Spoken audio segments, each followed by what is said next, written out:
I think whenever something like that happens in our country, it makes us reflect on. Everybody kind of goes, who did it, what happened, but we tend to forget the victims and then the families and the extended families and all the people that are going to be absolutely broken and devastated from this tragedy that just happened. And sadly, it's not the first, and it won't be the last. But anyway, as I start to think about, here we are, we're winding down a long summer, now getting ready to go into Labor Day here this weekend, and we're going to have, in this country, we're going to have probably one of the most consequential votes in our history, and that's going to be in New York City.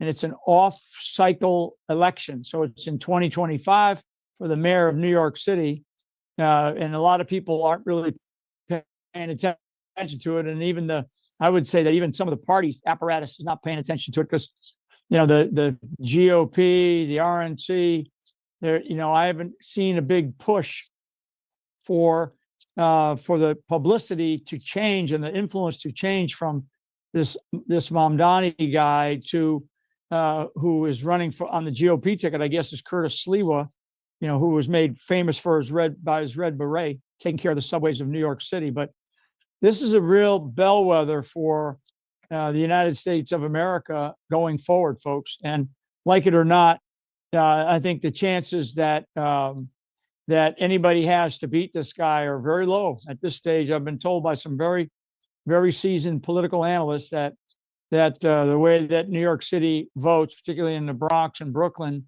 the registered voters are just not in the favor of the Republican Party, and the turnout is probably going to be 30% or less for a major election.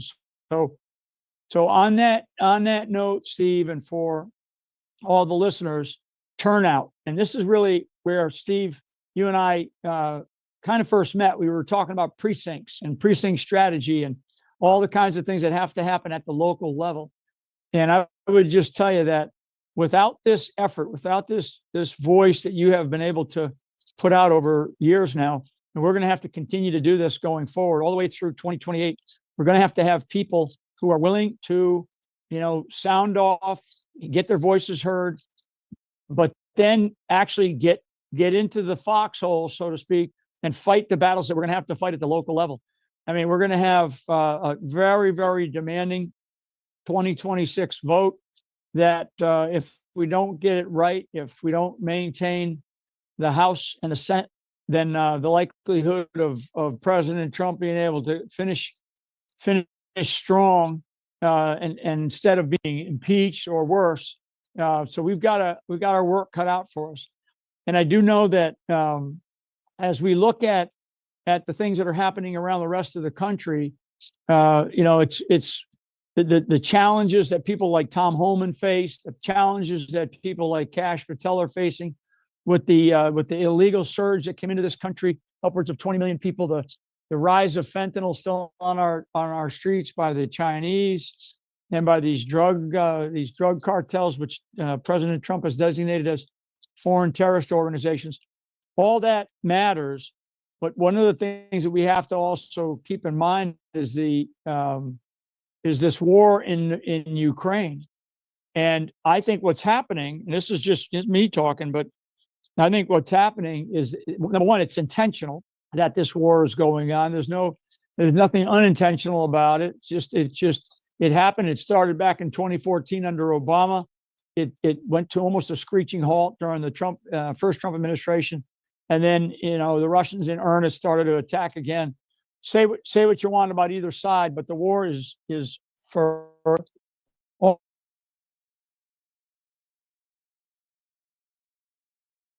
all intents and purposes a hold that the Russian forces have on the eastern part of Ukraine. What are we going to do? We're going to fight. We're going to have the Europeans fight to remove them. I don't think so. I don't think there's enough resources in the world, and nobody wants to continue to see this war going. But the bigger, broader point for President Trump is that it's basically sucking all of his time up right now to deal with it. He's had to have the delegation in from Europe with Zelensky. He had to go over to Alaska to meet with Trump. They're going to have another follow-up. I mean, these kinds of issues put such a demand on a president of the United States schedule, and and things that he would rather do. He would rather focus on the economy. He would rather focus on the challenges that we are having domestically. I know as this coming year kicks in, he's going to want to get involved in the local elections, congressional, even mayoral races, and he's probably going to have to make some more decisions about the deployment of forces, of National Guard forces in other cities in the country, because we see the results of what he did when he deployed the military into Washington, D.C.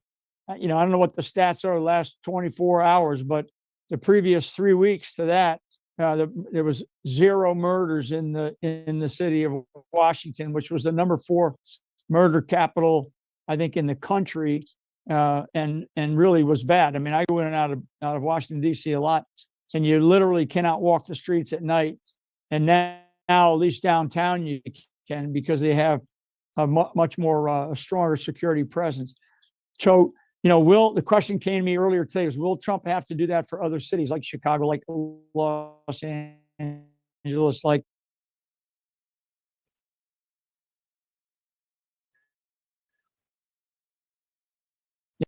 sadly, all of these big cities, Kansas is another one, down hardcore Marxists. They're run by socialists, and they tie the police department's hands. They still focus on things like DEI and some of this other nonsense. So I want people to understand, Steve, that that this fight is not over because we won the election with Donald, and put Donald J. Trump into the White House. Actually, it now is being waged even greater, and going forward, an importance of this forum and the type of people that are on here, that and I know many, or I certainly have met many of you as I've gone around the country.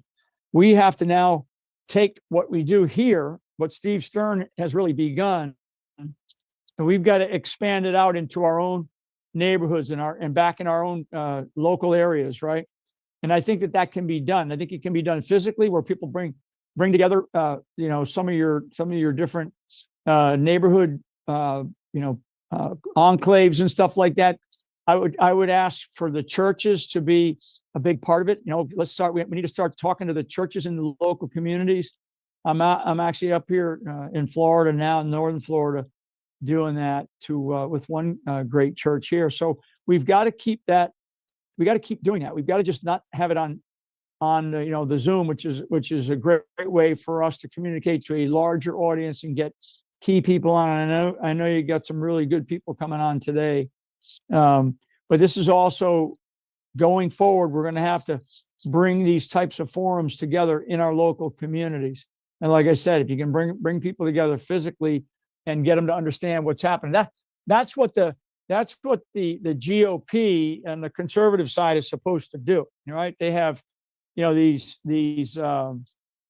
county Republican executive committees that were organized under, but in many cases, it's a clash between the grassroots America First people and the Rhino GOP crowd, and that happens right here in Florida. I know it happens all over the country because people have told me that. So I think what we need to do is we need to keep having these forums. We need to keep voicing what we believe is the right approach and moving this whole thing forward. One last point, Steve, on election integrity and our election systems.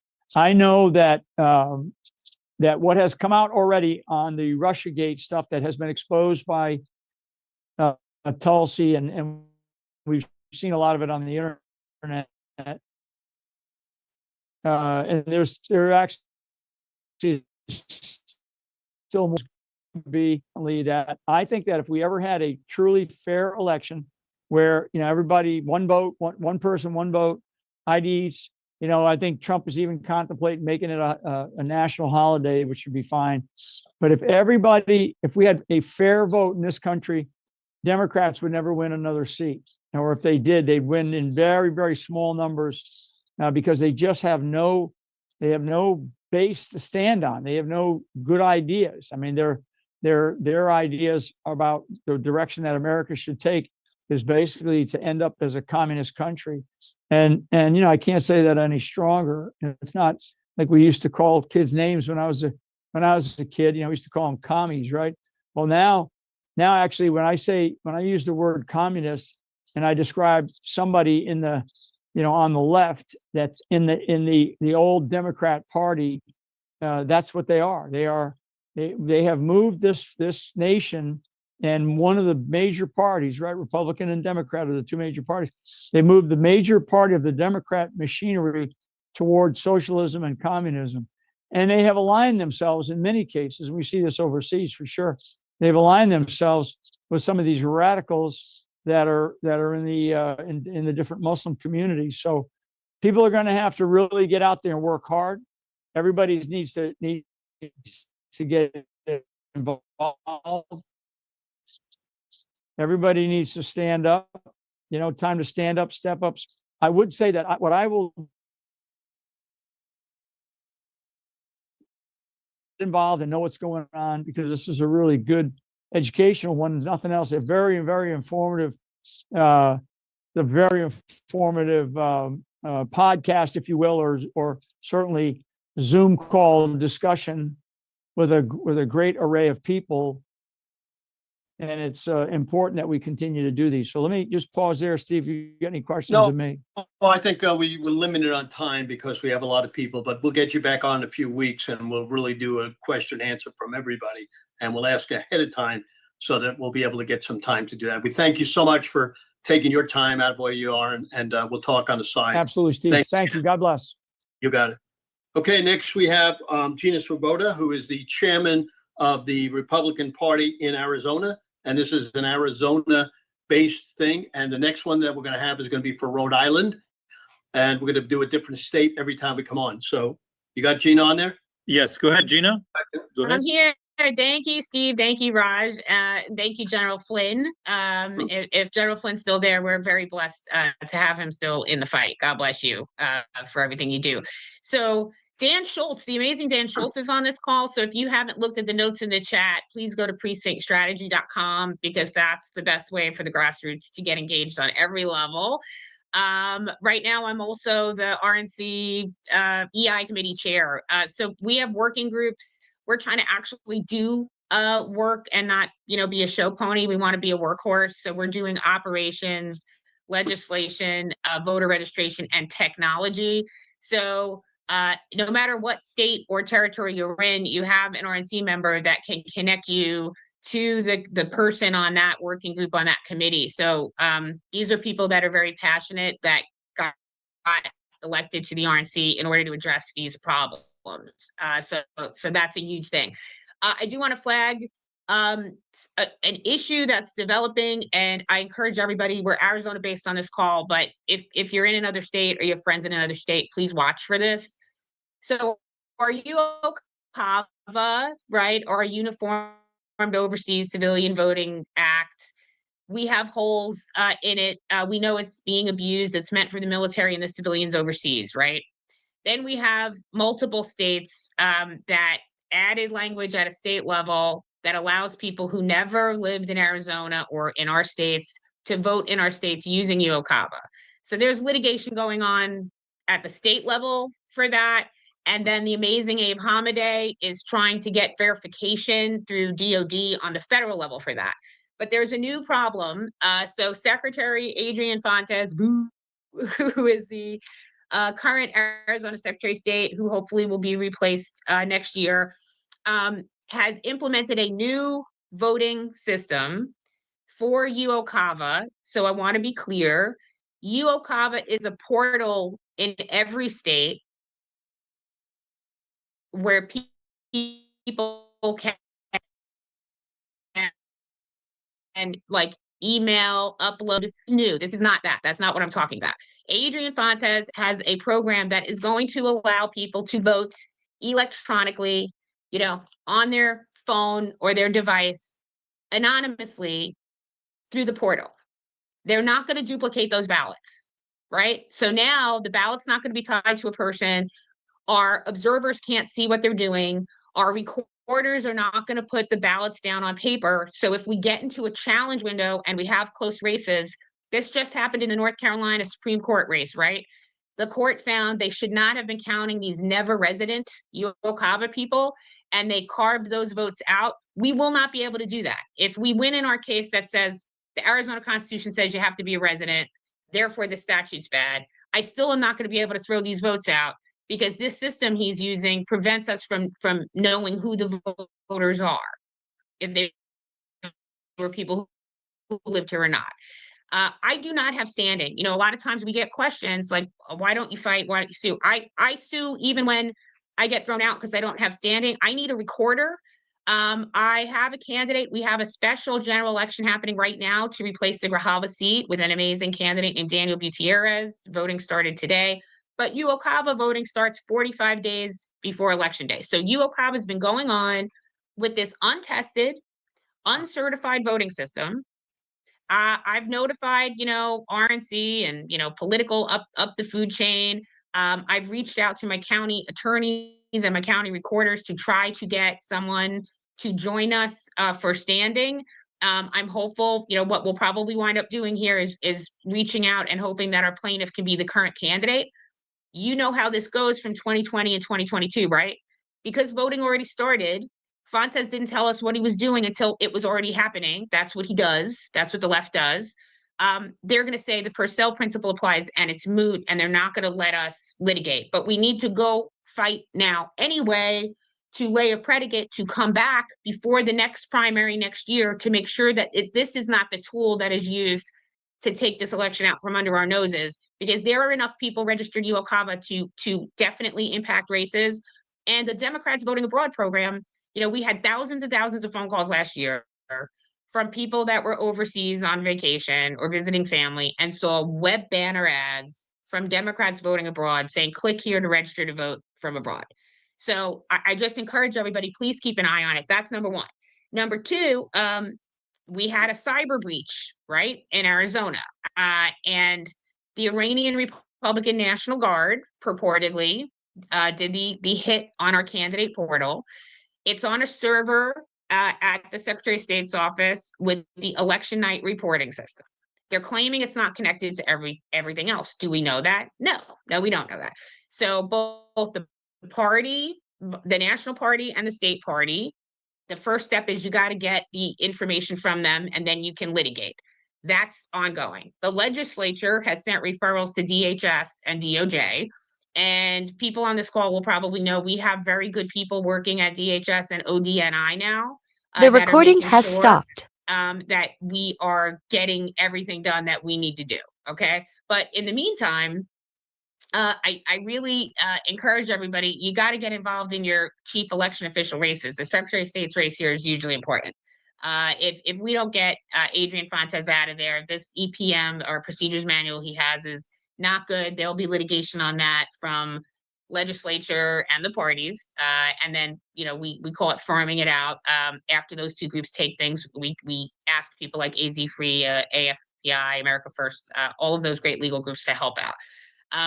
But I encourage everyone, if you have family and friends in Virginia or New Jersey, send them to protectthevote.com. That program is up and running, and they've got a lot of people on the ground. On New York, they're using ranked choice voting, guys. So, you know, we defeated ranked choice voting here and in multiple other states, but to General Flynn's point, they changed the rules when they can't win on the policies. So with ranked choice voting and less than 30% turnout, you know, there's not a lot we can do but pray for New York.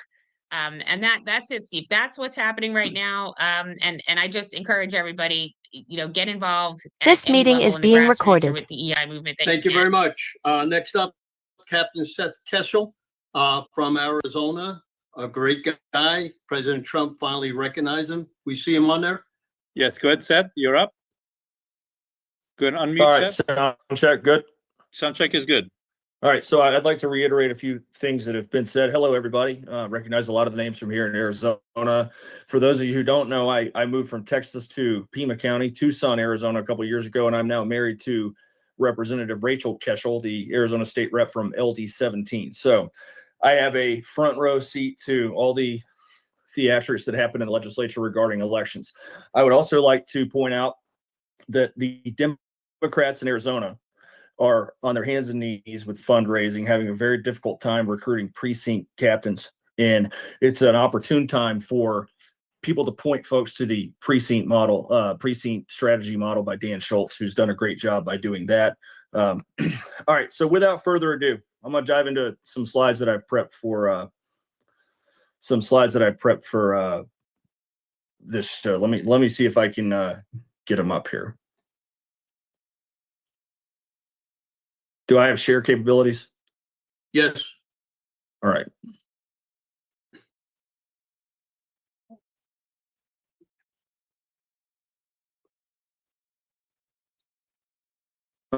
Okay, can you guys see my PowerPoint show?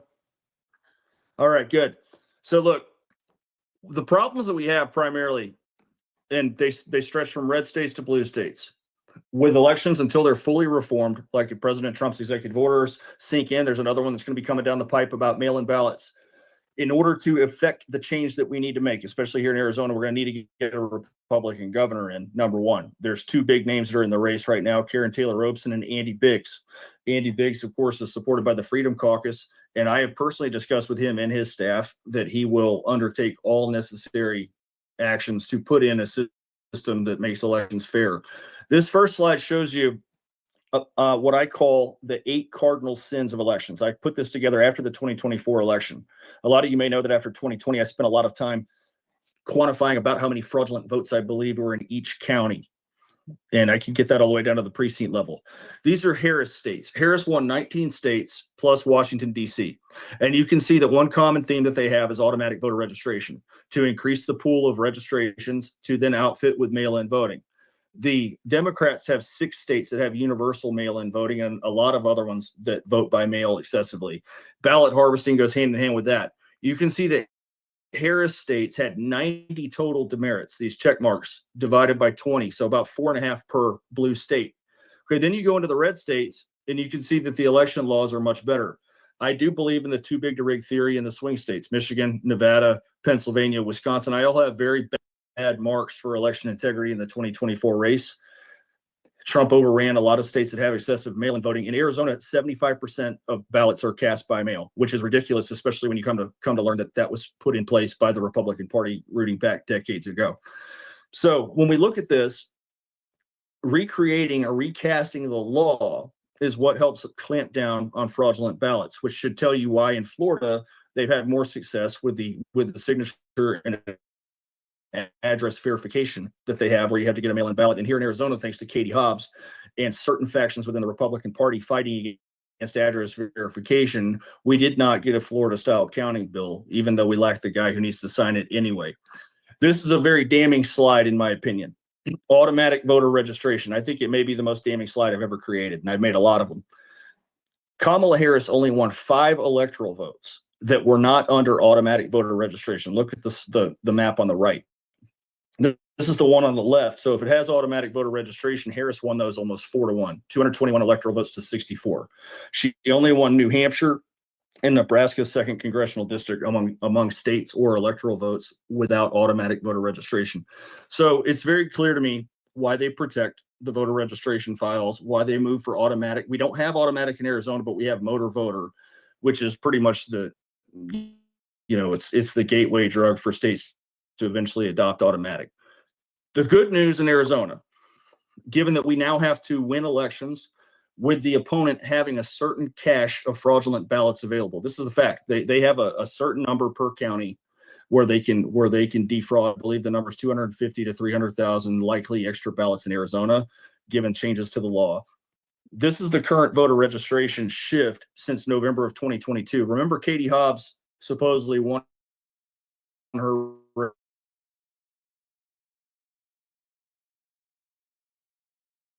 16,000 was about 100,000 out, and Blake Masters a little bit behind Mark. The Republicans had 166,000 voter registration edge in November 2022. Right now, that's over 328,000. Hobbs ran 183,000 votes left of the voter registration in 2022. If she did that again, she'd still come up more than 140,000 votes short.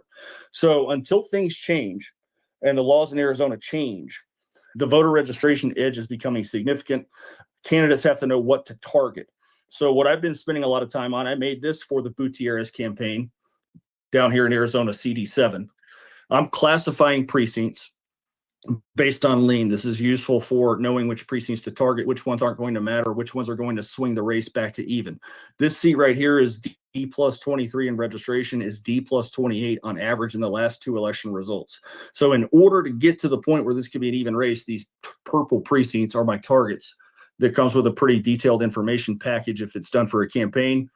And this slide right here shows the Democrat vote shifting since 2016. So the dark green areas, those are areas in which Harris had fewer votes than Hillary Clinton, also known as Native American shift, Latino shift away from the Democrat Party. So helping to identify for candidates or anywhere in legislative districts in Arizona how this is done is an important thing for the intelligence package. So if any of you need me to map things out, I'm paying a professional researcher and mapper to pull data and map these. Then email me at skeshel@protonmail.com. And then finally, if you want to keep up with me and everything I'm doing with elections, you can go to captaink.us and subscribe to my newsletter. Steve, do you want to open up for any questions for me? No, I they see don't that have the comments are questions, there. but it's in the chat. Anybody could put some in chat, just check the chat. I want to congratulate you because I saw a little note that President Trump finally noticed who you are, which I thought was fantastic because you've worked so hard and you do a sensational job. I get a lot of your emails. Want to thank you for everything you're doing. Want people to make sure to email you. Put your email back up again if you could.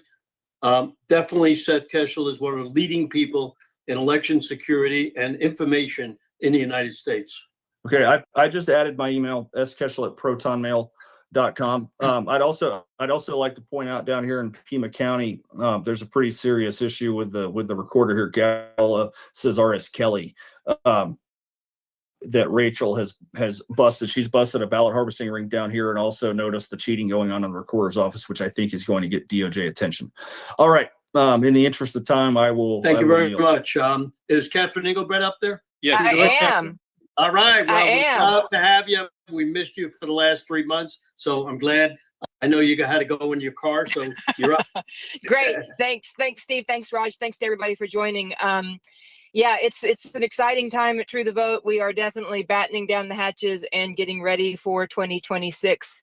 And I guess the things I would point out first, what can really be done between now and 2026? We put out a package of reforms just after President Trump was elected, and you can find that on our website, truethevote.org. Under engage, the very first thing is called the way forward.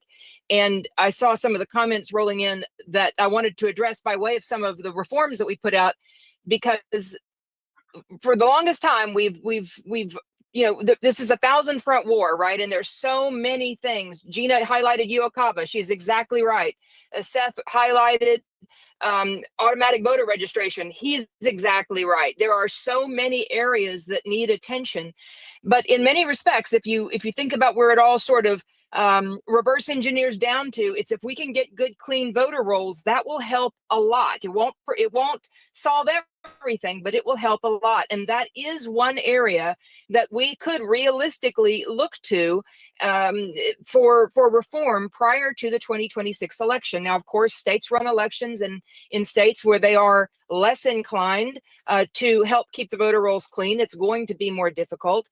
But there is federal pressure that can be applied, and certainly leading from the platform that President Trump now has to expose the fact that this should not be an issue. The reason our voter rolls are messed up is because it serves people that serve the politicos and the power brokers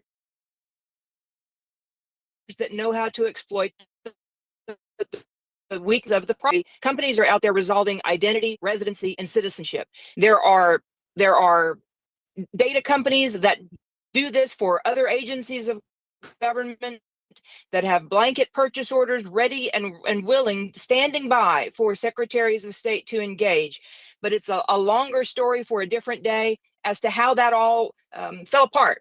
And it fell apart in the early 90s. Lawfare, again, as per usual, caused many of those very reputable companies to just be trampled out of their desire to participate. And that then led to the rise of an organization that most of us on this call are familiar with, I'm sure, called ERIC, which stands for Electronic Registration Information Center. That was a spinoff of the Pew Center on the states.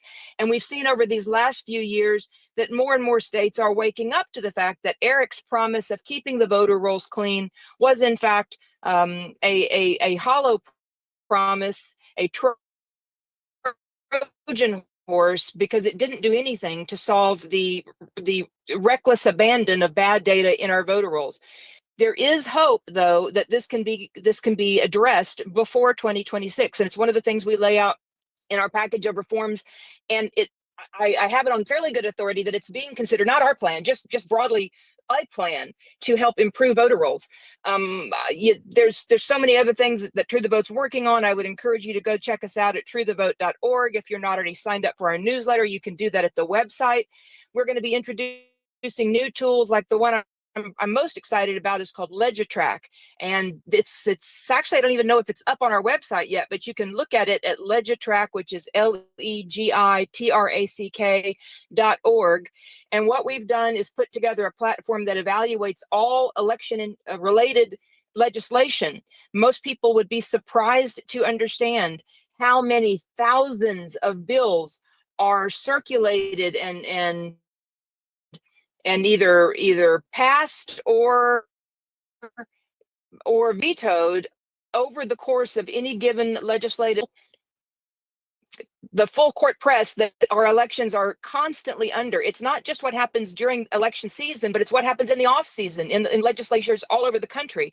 And so what we wanted to do is build a platform that people could come see what's happening, get informed, keep track of the bills. We're super excited about that. IV3, which is a long-standing effort of ours to evaluate voter rolls, honestly has been down for since the election, and it's largely just due to the fact that we have limited resources, as we all do, and we are still fighting several lawsuits. And so our decision has been to apply the resources there to hopefully win and move on from these lawsuits, and then put our muscle back behind IV3, which is a heavy lift. But for any of you that are out there, maybe developers at heart, and you're wanting to look, you can look at our GitHub repo of all of the open source code that we've put out, where we've normalized across all states, so that you can take any state's voter rolls and get it to talk to any other state. That was a heavy lift, and we placed that out there for anybody that wants to avail themselves of it and build on top of it. But more than anything, I think the message for me today, and I always love being a part of these, and Steve and Raj, thanks for putting them together, is just that it takes a real community that sticks together through rain, sleet, or snow. It is not easy. This work is granular. It is tireless, oftentimes thankless, but it is true. The foundation of our republic rests upon a free and fair process. Everything we argue about presupposes a free and fair election. So hats off to everybody speaking on this call. Hats off to everybody that's taking the time to participate. We are all in it together. And Steve, I'll be glad to cede for any questions anyone has. In the chat, because we got a lot of people today, so we got to bring on other people as we go. Sure. Thank you. All right. Have Thanks a so good trip. much. You Thanks got so it. much. Bye, guys. All right. Yes, I'm Raj, here. you there? All right. So a couple of things that we want to say. I got an announcement that I think is terrific. While I got on Bannon today, and I didn't even know this, but I just got a notice from him that Heather Honey, one of our grassroots people, has been appointed Deputy Assistant Secretary at DHS for election integrity. That means that they're actually using grassroots people finally to get into the Trump campaign and Trump administration to represent us for what we have to do. So that's a great achievement. I got a note from Cleta Mitchell, who I'm hoping that she gets something too, because she's fantastic. So that's great news. Let's bring up if Shelby Bush is ready. You good, You got Shelby? her? Yes, I'm good. Hello, everybody. Thank you, Steve and Raj, for having me today. I'm probably going to echo a lot of what was already said today. For those of you that don't know me, I'm the chairman of We the People AZ Alliance, now changing to We the People USA Alliance. We're most known for the work that we did in the Kari Lake case and the Abe Hamadeh case. We did the data research, the investigative work, and the legal aspects of those two cases. Two of my biggest talking points, I guess you could say, come from what we learned in those two cases, and that is signature verification mail-in ballots. So the danger of mail-in ballots, and also what the motor vehicle department is doing to our voters. So those are two things that I'm very, very excited that President Trump has come out and made some bold statements about mail-in ballots. It is a very, very hot subject for me, and our organization had an opportunity to do something that many haven't, and that was that we were able to gain access to the mail-in ballot affidavit envelopes for the 2020 election for Maricopa County through the Senate. And through that, we were able to expose that at least 20% of mail-in ballots are illegitimate or should have never been counted. And a lot of them were accepted after the deadlines. Many of them were clear forgeries. They're abusing the special election boards, which is designed for handicapped voters. So mail-in ballots are a real problem. I got a lot of grief in 2024 because I was still speaking out against mail-in ballots. And I know there was a big push to, ballot chase. And I understand we have to outvote the cheat. But I don't want to take our eye off the prize. We will never have fair and honest elections if we do not eliminate mail-in voting, especially no excuse mail-in voting. I want to add to that many people don't realize that in 2020 in Maricopa County alone, over 1 million people received 2 or more mail-in ballots. In 2022, over 25,000 people received 2 or more mail-in ballots in Maricopa County. And in 2024, we were back up to over 100,000 people receiving 2 or more mail-in ballots. So what does that mean? What that means is these excessive ballots, they have what's called a piece ID, right? So they'll mail you your ballot number 1, and then for some reason you need a second ballot, it'll be number 2.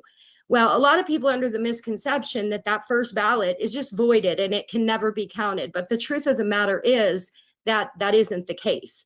Those mail-in ballots can still be accepted. And what we saw is many, many cases where 2 or more mail-in ballots were returned. Well, as you know, based on the systems, only one of them is counted. How do you as a voter know which one was counted? If there are 3 mail-in ballots, 2 rejected and 1 counted under your name, how do you know that the one you voted is the one that was received first or counted first, right? So this is a huge, huge problem. A lot of this goes back to, I'm sure everybody here is familiar with an organization called Runback.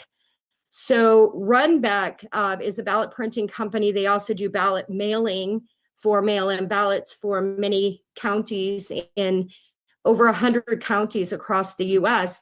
They just purchased a company called Global Mobile. This did not make headline news, but I've been screaming it from the rooftops. Global Mobile is the technology behind Text to Cure. For those of you that don't know what that is, if your signature doesn't match, they'll text you, you upload your driver's license, and voila, we're going to count that vote. We don't care if you signed it or not. So Runback has now purchased that. Text to Cure and Global Mobile was actually designed from what is to me tremendously scary, and that is the Text to Vote platform. Global Mobile was designed for the Text to Vote, system, and because the American people didn't really have a huge appetite for it, they went into the Text to Cure space. This is going to desensitize voters in a tremendous way. It's incredibly dangerous. And the Secretary of State, Adrian Fontes in Arizona, has now put in his draft EPM mandatory text messaging for ballots that need cured. So this is going to increase fraud for seniors. This is going to increase ballot fraud. very, very dangerous stuff. This is a coordinated effort to shift us into digital voting. As Gina had said, they're already testing it right now for UOCAVA voters. This is a clear violation of law, and I hope someone withstanding does step up and handle this. The other issue that I think is really important is the motor voter. This has been brought up a few times in the state of Arizona. In Abe Hamadeh's case, we found over 9,000 voters across the entire state of Arizona who were forced to vote provisional because Service Arizona and the MVD system actually canceled or altered their voter registrations without their consent or knowledge. Their voter registration was canceled, they were re-registered in other counties, or they just simply disappeared from the voter rolls. We have declarations, affidavits, all the data to back it, but the courts wouldn't hear it. We need to make a concerted effort to utilize the precinct committee strategy that Dan Schultz is talking about, because we have an obligation to inform these voters. We have to reach out to the voters. If we have 9,000 voters in Arizona and probably over 1 million across this country that show up on election day and find out they are not registered to vote, how is that going to affect us? Abe Hamadeh lost that race, and I'm using that in quotations, by 281 votes. I have thousands of declarations of people who have voted from their residence for over 40 years, had just voted in the primary, and were denied their vote in 2022. So we have to inform and educate voters. They need to check their voter status. It is absolutely critical, because it doesn't matter how many people we drive to the poll. If they show up there and they're denied the right to vote, then we're in big trouble. This disproportionately affected right-leaning conservative independents and Republicans, 70% to 30% in the data. So this is clearly something that more affects us as the conservative side of the situation.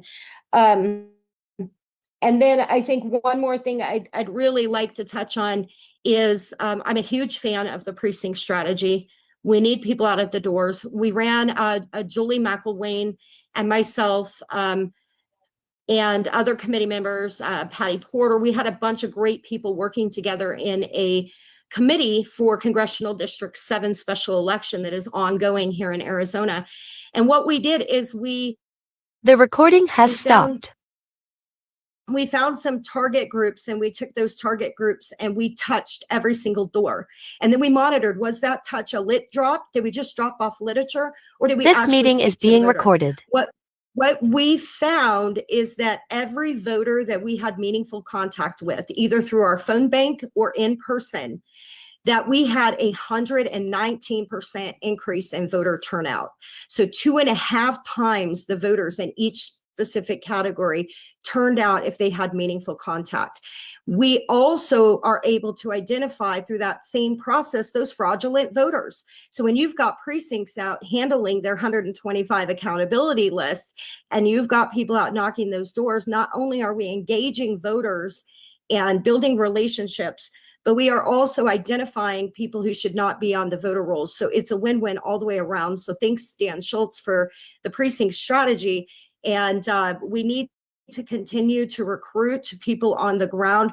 This is about relationships. The Democrats have done it for generations. We are behind in this. And if we don't start educating our voters, we are going to be in real trouble. If they don't know what their rights are to vote, if they don't know how to make sure that their vote's going to count on election day, we're in huge trouble. So with that, I'm going to close on the fact we have to get rid of mail-in ballots. Everybody should make that a top priority. We need to get back to precinct voting and eliminate these horrible voting centers. And, we've been working very closely with Mark Cook at Hand Count Roadshow, and we have an incredible hand count method. We've been promoting that all across the country. If we're not prepared, we all scream one day, one vote, paper ballots, hand count. But if we're not prepared to do it when that day comes, we're going to be in real trouble. So start preparing, start living in the world that you want it to look like. So when it happens, we're all prepared. And so much for having me on the call. You're quite I welcome. really Thank you for being here. Urson Russell from California. You want to Right. unmute yourself?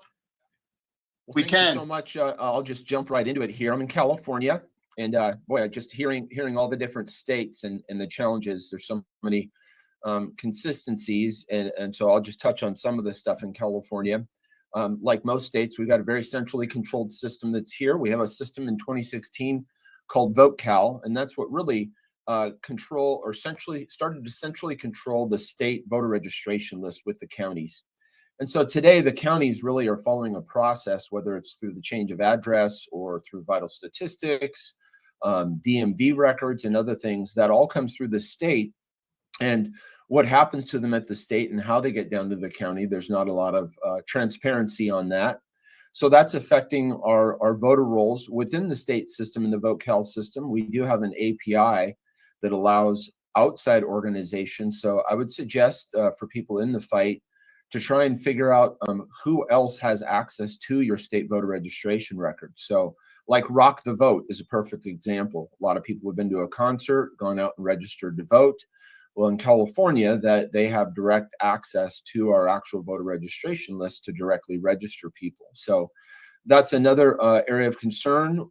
Like many states in California, we're giving non-citizens driver's licenses and IDs here in California. And we have the automated voter system like many states do, where you are The recording has stopped. you're automatically registered to vote when you get your ID or driver's license, and you have to actually opt out of that. It's you have to check a box to not be registered to vote. So through the DMV process, when we look at registrations, one of the biggest things that we see is that is predominantly where the missing birthplaces are coming from in our registration records. It's not a requirement to use in our voter registration records, but most of the no birthplace records are coming through the DMV.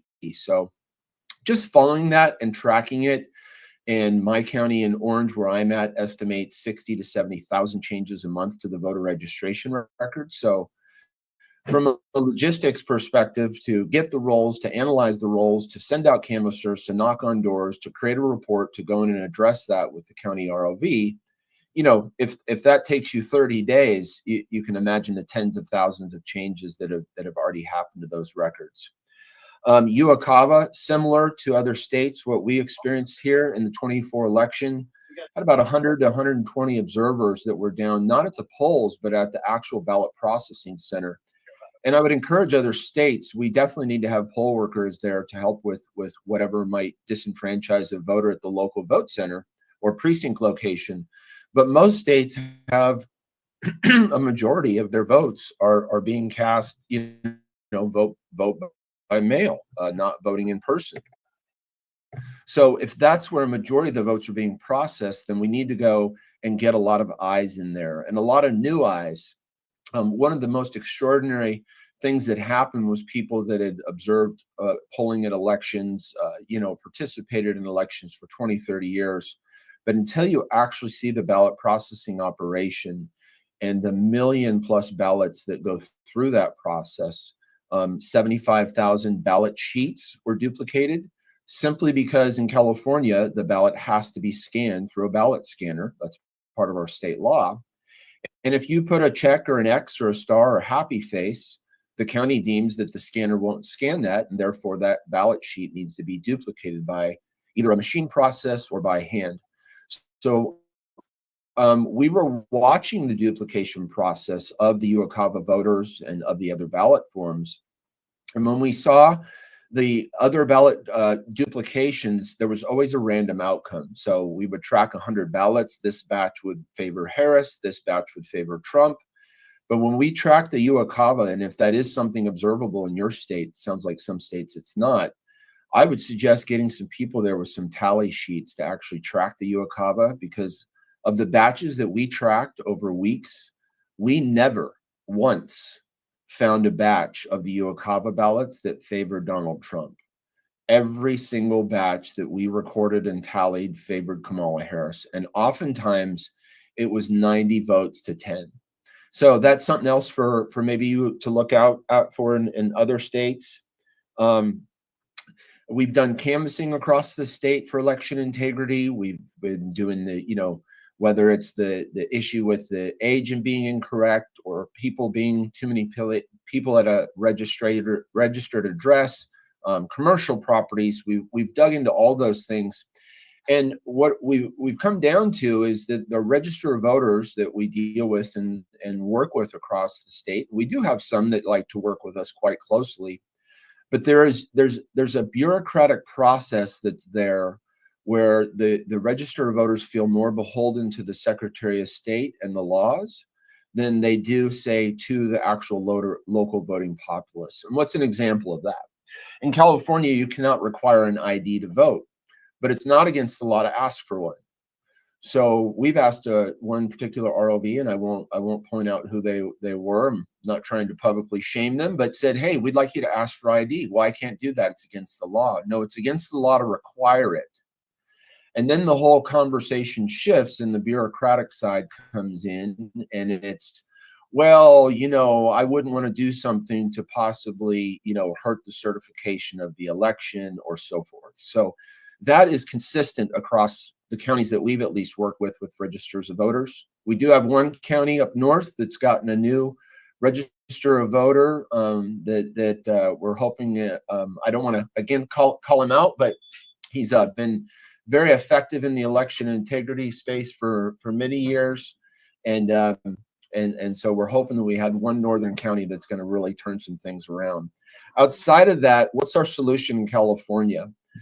We have certain party chapters that are starting to pay much more attention to election integrity.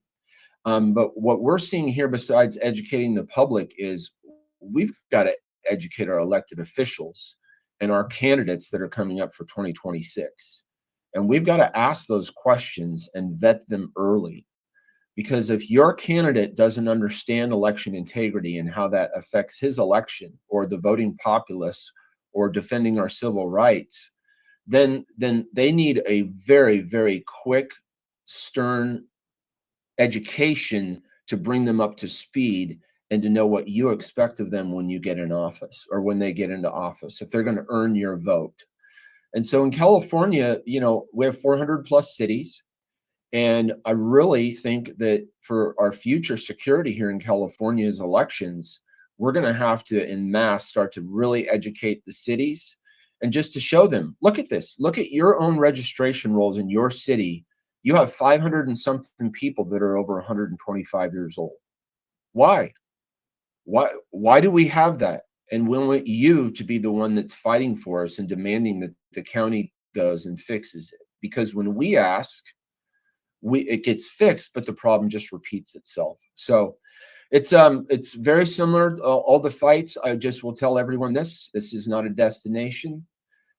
We've all woken up to our civic duty. We've woken up to that evil is never going to stop, and that this country is worth fighting for, and our posterity and future generations, and all these wonderful gifts that have been given to us by our founder and by God himself, helping us have this great nation. So it gets tough sometimes. We have good days, we have bad days, but just never give up. This community that we're building, that we're educating each other and others, we're staying committed to this, to the long fight. And I'm so happy and pleased and blessed to be a part of this amazing community. So thank you very much, Steve, for the chance to talk about California. Thanks for coming on. Before we get our next guest on, just want to let you all know, Dan Schultz, who's on here, great precinct strategy guy, and myself will be doing a great event on Tuesday, September 30th at 1 p.m. We will have one person from every state for precinct strategy. And Dan will be on for 15 minutes talking about precinct strategy. Steve Bannon said he's going to try to get on, and we have General Flynn, who said he would ask President Trump to come on. So that's fantastic. So Urson, thank you very much. Took a long time to get you on, but we finally made it. So thank you very much. Next, we're going to have Greg Dutton on, who is a chairman in Arizona. Greg, come on down. Hi, Steve. Thanks for having me on, and thanks for doing this call. I am the chair of Legislative District 12.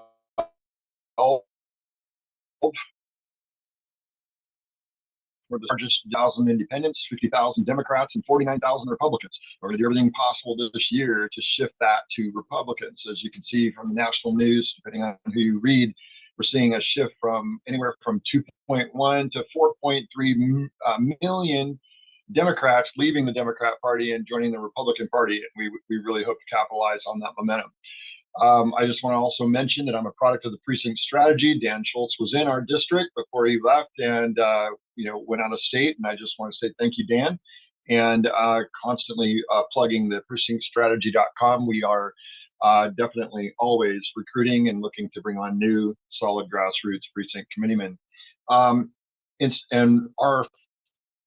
We are fully in support of Trump's agenda, including eliminating mail-in balloting, mail-in voting, cleaning the voter rolls, closing all doors to election vulnerabilities. One of the ways that I've led our district is we pulled together a precinct captain summit, and we developed our 2026 strategic plan for LD12. And after showing it to a few other district chairs and discussing it with a couple of others outside of the GOP, there's never been anything quite as extensive or detailed strategic plan. Gets into candidate recruiting, voter registration, get out the vote, and supporting every effort to chase the vote, including working with third-party organizations. We need force multipliers. In addition to the precinct committeemen that we bring on board, and we work very, very hard, our precinct committeemen, I'm very, very proud of LD12. We have a really solid, cohesive team. Everything from signage, putting up signs and bringing them down, and getting out the vote and registering voters. We really do need to take advantage of every opportunity to work with third-party organizations. In the last election cycle, one of the challenges that we had was we had third-party organizations working in our district, but we didn't know exactly what they were doing, and we didn't have a really solid open channel of communication with them. I'm changing that. We are changing that in our district this year. We not only want to know what each other is doing, we want to make sure that we're not duplicating efforts, knocking on the same voters' doors to chase the ballots, that sort of thing, and helping each other. So again, it's all about force multipliers and just knowing what each other are doing. And part of that is Turning Point Action informed me. And my first vice chair, Patty Porter, and fourth vice chair, Kurt Gearhart, and I, we met with Tyler Boyer at Turning Point Action a few weeks ago, and we learned that they're hiring 19 full-time workers just for Chase the Vote and also voter registration in LD12. We really do need that help.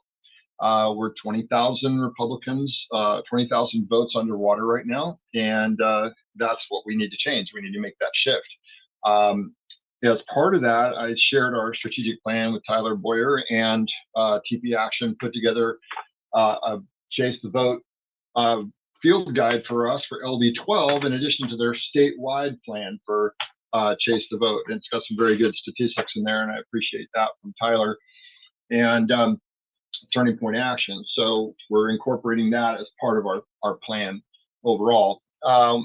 So I covered working with third-party organizations. There's others that we're going to be reaching out to, but it really boils down to, do you want out-of-state uniparty big donors affecting our elections here, or do you want to work with somebody that's local that really truly is aligned with Trump's agenda? And that's what it boils down to for us.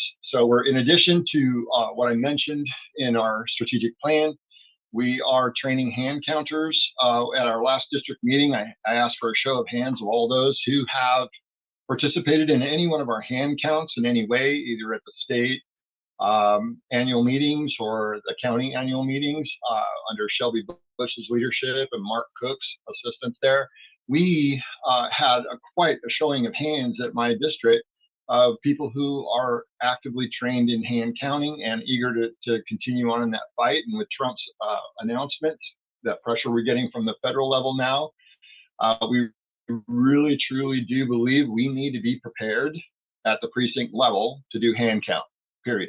So we're going to do everything we can to get more individuals trained and also to prepare supervisors, good, solid supervisors. So in doing so, we're working with other LDs and the Maricopa County Republican Committee. In addition, we're doing candidate town halls. we've had Andy's like this coming up. Those are really important. One of the struggles I have in LD12 is recruiting good candidates. I think that our good, solid conservative candidates have been, they've been a little gun shy after the last few elections. I don't think anybody wants to run in a corrupt election system. So election integrity and getting rid of mail-in balloting is absolutely imperative, in my opinion, to bringing on good candidates. So in addition, we're working with individuals with specific expertise on contracts, examining the contracts that we have with the county, specifically Runbeck and Dominion contracts, and educating our Maricopa County Board of Supervisors and our legislators on that. I mean, who in the right This mind meeting thinks is it's a great being idea- recorded. Who in their right mind thinks it's a great idea to give a monopoly contract to a single company to handle all of our ballots from cradle to grave, from printing to final scan, and then grant them immunity from public oversight? Runbeck. So that's the kind of thing we're looking at. That's what needs to change in addition to eliminating mail-in balloting. So this is not the time, and I'll just end with this. This is not the time for our political leaders to be talking with Democrats, moderates. This is the Democrat Party is on their heels. They are crumbling under the weight of their own corruption. This is the time to absolutely crush the Democrat Party. We can make bread, break bread with them after we win and we have full control over Congress. The last thing I'll mention is that Epoch Times just opened a new office in LD12, and we're meeting tomorrow with the MCRC headquarters and at the MCRC headquarters to meet with Shelby Bush, and we're hoping that we'll get some more good, positive press from that. So thank you all, and I think I'm done with my time. Thank you. Thanks a lot, Greg. You always help us. You always get us people. We certainly appreciate it. If people want to get a hold of you, how do they get a hold of My you? email address is chair@ld12gop.org, and you can go to our website at ld12gop.org. Thank you. Thanks very much. I want to thank also John Goodman, who helps me under the Florida Election Integrity Commission. We got him on a lot of Zooms. He's working on getting rid of the mail-in ballots, which he has done many times, getting through to President Trump, through Lindell and many other people. So he was the first one to really bring that up. So we appreciate that. Next up is one of our favorites, Liz Sinkowitz. Liz, you want to come on? Hi, Mom, Steve. Hi. Thank you so much. How you Thank you doing? so much for having me on. I really appreciate it. I'm with Fight Voter Fraud, and it's Linda Sinkowitz. We have been doing so much behind the scenes. There's a lot of stuff we wish we can talk about, but one thing I will tell you is we actually are seeing movement in investigations of people who have been double voting across the country. We've been working really hard with a number of states and a number of investigators. So we're thrilled about that. At some point, we will be able to give you an update with everything, but as with investigations, it takes time, but we're actually being acknowledged now, which is fantastic. So another thing along those lines, we have a system, as many of you may know, that we can actually give you for free potential people who have double registered and double voted. You just need to go to our website, fightvoterfraud.org. That's .org. And there's a form for you to request it. And what we do is we actually do an analysis of who potentially has been double registered / double voted in your community, in your county, in your state. We've had a tremendous amount of people requesting it. Last year, we had every single state request it. This is just a tool to help you out, to give you an idea potentially what is going on within your community. We also offer some other services as well. We do training for those who want to know how to do the deep dive and getting the evidence that you need to actually bring forward to law enforcement or the investigative agencies. So at fightvoterfraud.org, and our website again is Another thing we have been having a lot of success on is I have a program Okay. called Sinkowitz. It's spelled phonetically for my last name. It's on OBBM Network TV. And we do once a week, we have interviews, and I also talk about a number of different states. I talk about 6 states every week with stuff that's in the news. I do something national, and I also have a more in-depth story on vote notes, which you can also find on our website as well. But we're just really thrilled with everything. After 6.5 years of working on this, we actually figured out how to do a number of different things. And we do want to help out other organizations. So if you're interested in anything that we're working on, you can also email again, info@fightvoterfraud.org. The email will get to me.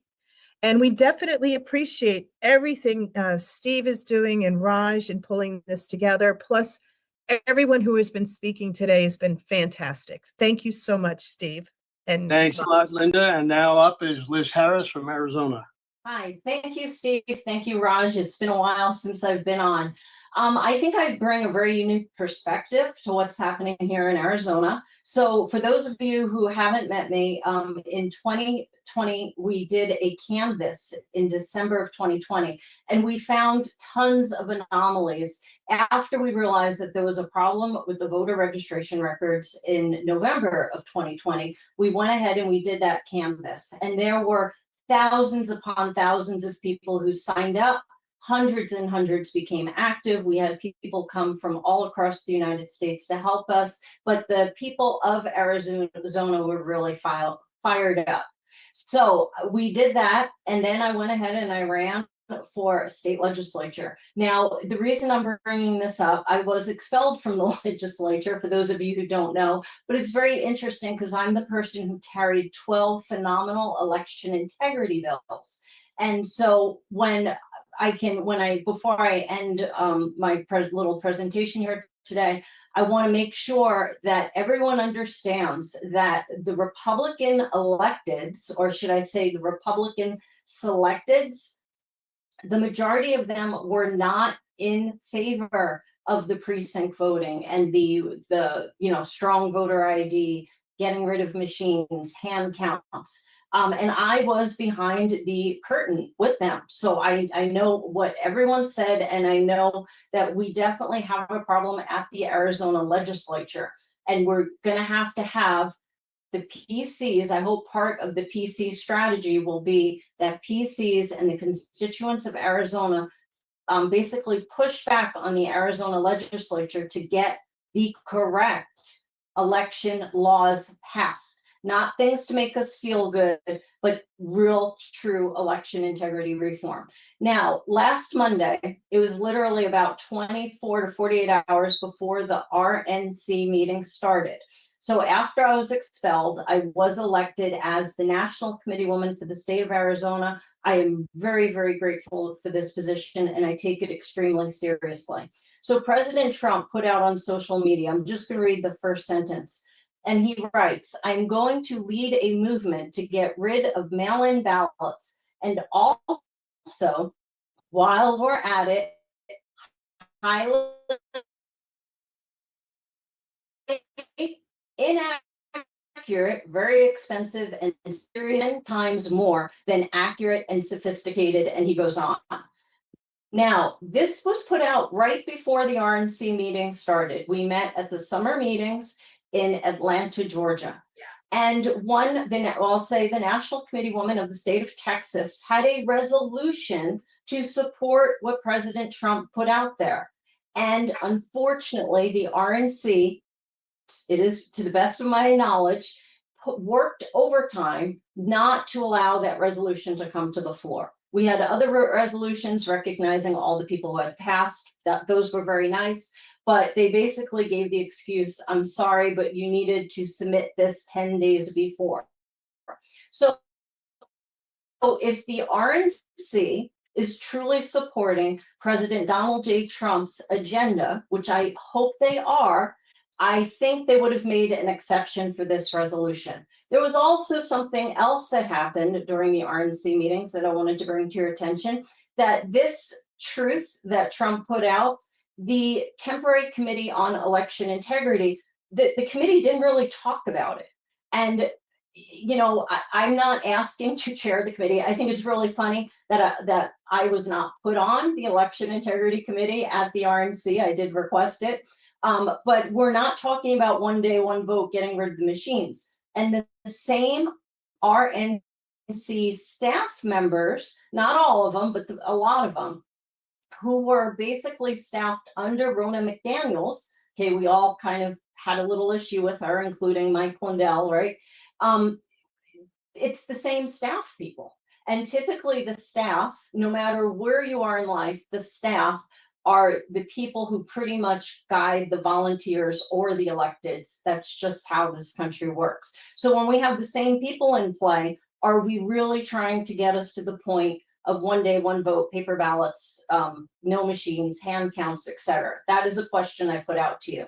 The other interesting thing that happened at the RNC is that there was a motion to move the temporary election integrity committee to a permanent committee. And we should have been able to take a simple vote on that, but of course it got tabled, and now we're going to do a work group on why it, you know, and so I hope I'm preaching to the choir here. So one of my most interesting conversations with a gentleman from New Hampshire.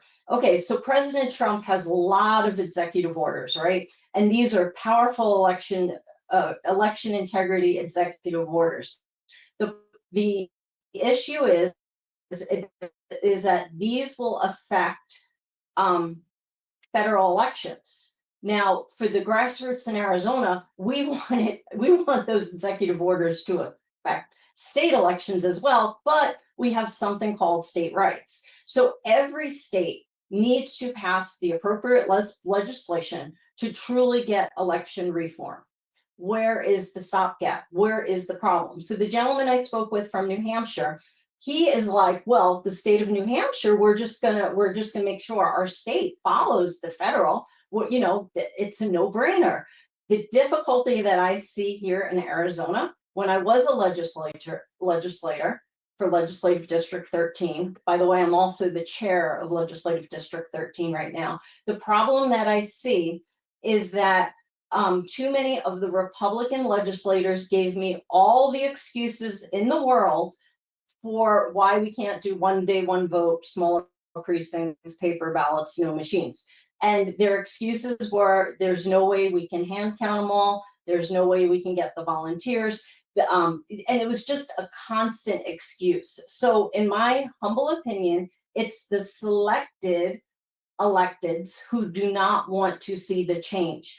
And the only way to change this is where Dan Schultz comes in, precinct strategy. So last night, as I chaired my Legislative District 13, I made basically a goal. And I said, right now we are at 60% capacity, meaning 60% of our precinct committeeman slots are full. By the 2026 election, I would like to see 90% of our slots filled, because the greater the workforce, the more precincts that we do not have without PC representation, the better our chances of getting good Republicans to run, good Republicans to win. But we really want the non-establishment, the true really the people that represent the people of Arizona. And that is what I have been fighting for the last almost 5 years now. And that is what I will commit to continue fighting. Thank you so much, Steve. Thanks, Raj. It was a pleasure. Thanks very much, Liz. We appreciate you coming on. We'd also like to thank a number of people. You know, every time I tell you that there are people that are viewing and putting our election security call on their streams. First one, we want to thank Steve Bannon, who is the first guy to put us on. He's got the War Room and he's on Getter. He had me on the program today and he got a ton of people on. Probably have 60,000 people watching on that. Want to thank Jody Cox, just Jody. She was the first person I interviewed and the first person that interviewed me when she started our program. Short time, it's 10 to 20,000 people on. Daniel Walker, one of the first people that started to Zoom our Zoom. State of Freedom. Ben Miller in Nevada. America Happens. We have today Cloud Hub, which gets a ton of people on. Lindell TV, Stern American, Twitter. Rumble is putting us on the front page. So you see, we have many, many people helping us. Now, next Wednesday, myself and Michelle Swinick are hosting for all podcasters to get together so we can introduce them to each other. I will send out to every one of our podcasters, over 200, to get together. If you know any podcasters that you want to get on, this is tremendous, because how we spread this from 600 people to 6 to 8 million people was by getting everybody to help. So thank you very much, all the podcasts that are streaming. And our next guest is Daniel Richard from New Hampshire. Daniel, come on down. See if you can unmute. I think I'm good to go now. You are. Go ahead.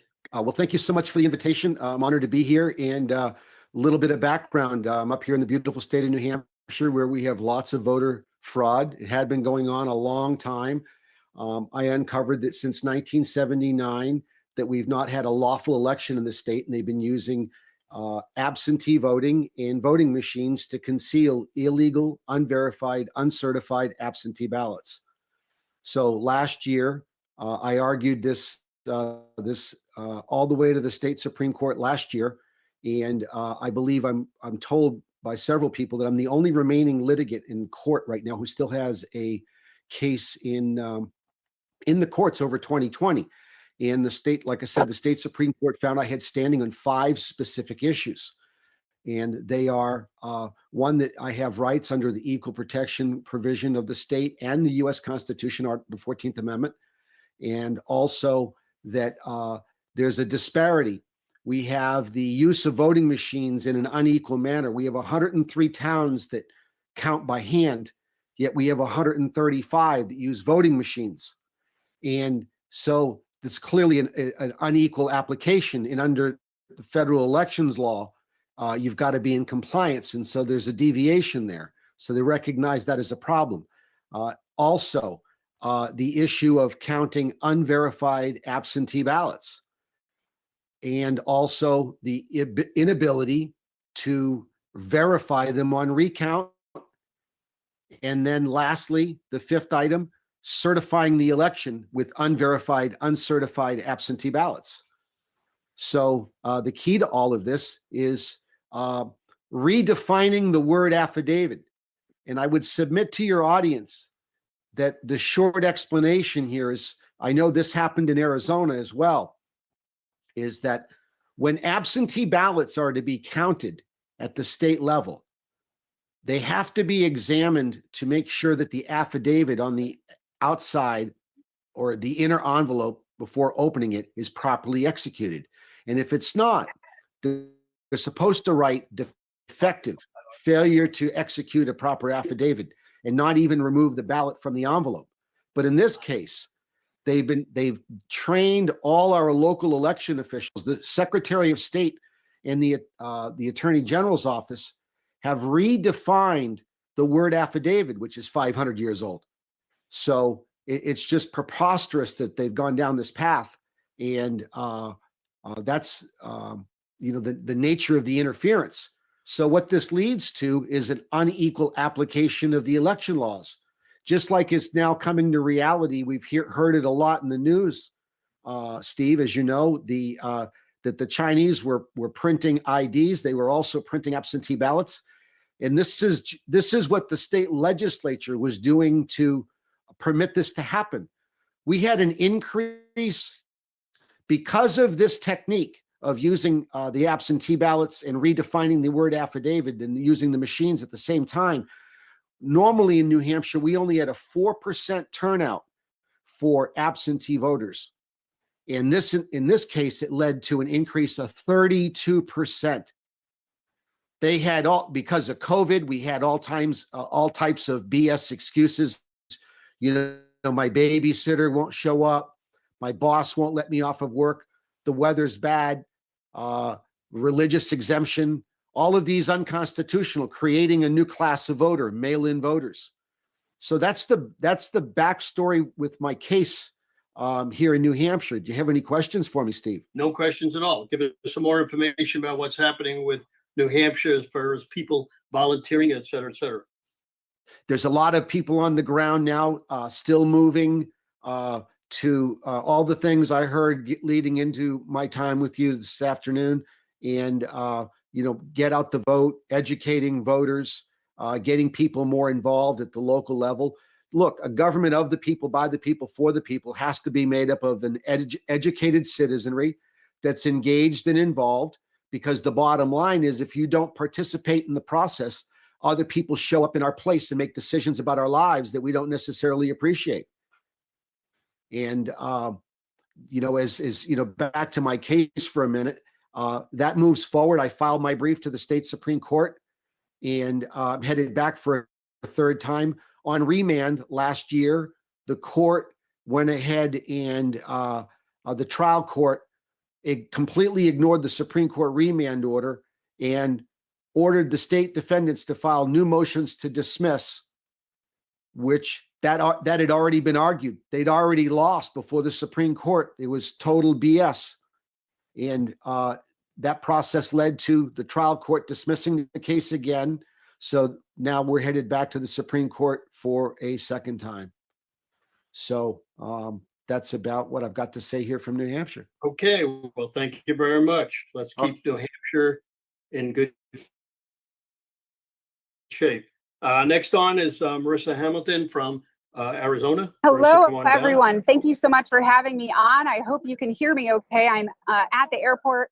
I've been on tour on the bus tour with Jenny Beth Martin at Tea Party Patriots for the Only Citizens Vote bus tour. It is so important that you contact your senators and tell them to pass the SAVE Act. Even though the senators in Arizona are lunatic radical left Democrats, still contact them and let them make your voices known and let them know that we need to pass the SAVE Act. You can go to demandonlycitizensvote.com. That's demandonlycitizensvote.com to click the call to action, click get involved, and there's lots of options that you can participate, including texting your friends and family, asking them to participate and sign the petition. On September 10th, I will be joining Jenny Beth Martin and the Tea Party Patriots down in Washington, D.C., along with our amazing Congressman Abe Hamadeh and others at the Capitol in D.C., and we will be delivering those signed petitions to the Senate, to Congress. We need to make sure that we have the SAVE Act passed and that it's added to must-pass legislation. Some other things that we have going on in Arizona. My organization is called EasyAZ.org. And right now we are in the fight of our lives with our radical left secretary, Fontes, who just released an election procedures manual, which is absolutely bonkers. There's a ton of bad stuff in it. I think Shelby mentioned it when she was speaking. And so we'll be doing a call to action on that. Hopefully we'll have it loaded tomorrow or by Friday at easyaz.org/action. And tonight, if you're available at 6:30 p.m., you can either come in person if you're in the Phoenix area or online. We have a special High Club meeting where we have the early vote election director, Ray Valenzuela, who has been very controversial in the past. I worked with Liz on the deceased voter effort because he said that it was folklore that deceased voters were getting their ballots. And we identified deceased voters getting ballots and then got an indictment of voter fraud from that effort. Well, he'll be coming to our Pie Club meeting tonight. He works at the recorder's office, and so we'll be able to ask him all the questions that I've been wanting to ask him for almost a decade now about the ins and outs of how early voting really works, how signature verification works. I have lots of different ideas that I want to improve these processes. But ultimately, like what Liz said, we need to change the law to adopt President Trump's election integrity agenda. Until then, we need to hold our elected officials accountable. We also will be having James Rogers, Attorney James Rogers from America First Legal. He is our attorney at EasyAZ. Right now, we are suing Yavapai County over drop boxes because drop boxes are not in our law. That's a figment of the election procedure procedures manual that we don't the mechanism that they have that they've put in at the Election Assistance Commission, where you can do public comments to tell them that we want proof of citizenship to be added to the federal only voter registration form. This is critical because every single state right now has loopholes where people can register to vote without having to show proof of citizenship. Now, it's not good enough. We need it codified in the Senate, but in the meantime, please go to easyaz.org/action and do the call to action to put in a public comment at the Election Assistance Commission and tell them we want the proof of citizenship required on the federal only voter registration form. It's super, super important we do that. And then finally, if you're, or actually there's two more things that I have really fast. Within Maricopa County, we were able to fire the terrible Stephen Richer as the recorder last year, and we now have recorder Justin Heap, and I'm super excited because he is a fighter, man. He is part of the Freedom Caucus, and right now he is suing the Board of Supervisors because they have withheld all of the resources, his budget, his staff, his technology, everything that he needs to be able to clean the voter rolls, and they're even denying him his responsibilities over early voting. Now, none of us like early voting, but if you had a choice between the Board of Supervisors and Freedom Caucus, super election integrity Justin Heap, I think we'd all rather have Justin Heap over early voting. Well, Maricopa County, they're up to their usual shenanigans and they are trying to deny him everything. He's in court right now, and so please keep a prayer for him. His attorney is James Rogers from America First Legal, who I think is one of the best election integrity attorneys in the nation. And so please let your friends and family know and tell the Board of Supervisors that you support Justin Heap and you want him to have his responsibilities back. Fortunately, the legislature, both the state legislature, Speaker Steve Montenegro and Senate President Warren Peterson, both put in an amicus brief clarifying that Arizona law is that the recorder is supposed to have the responsibilities that they have assigned to the recorder, and that it is their opinion that the Board of Supervisors is breaking the law. So that's huge. I hope that strengthens Justin's case so that he can get that, get all his responsibilities and budgets and everything restored. Please contact Debbie Lesko. She pretends to be MAGA. She's on the Board of Supervisors, but she is on board with preventing Justin Heap from his duties. And another thing that Debbie Lesko has done, and along with Thomas Galvin on the board, is that they have pushed forward the sham election integrity audit. It's not real. They've used a company that they picked that has done their dirty bidding in the past. They're giving them $400,000, and they're going to keep doing that annually to audit their systems and their processes so that they can basically just put a little check mark on the Maricopa County's voting systems without any actual real criticism or a real look under the hood of what's going wrong. Interestingly enough, Heather Honey, who just got appointed to DHS for President Trump to be in charge of election integrity efforts there, she had put in to do that effort at Maricopa County, and they rejected her. And Debbie Lesko rejected her. So let the board know that they're still not on the right track, that they are against President Trump, and that we need all hands on deck to save Arizona. And I'll close with the fact that I am personally supporting Alex Collin for Secretary of State. He is one of the best election integrity advocates we have in the state. So if you're not helping with any campaign, or even if you are, please lend some time to Alex Collin and help him get over the line. We have got to fire Adrian Fontes. We have to get Andy Biggs in there as governor.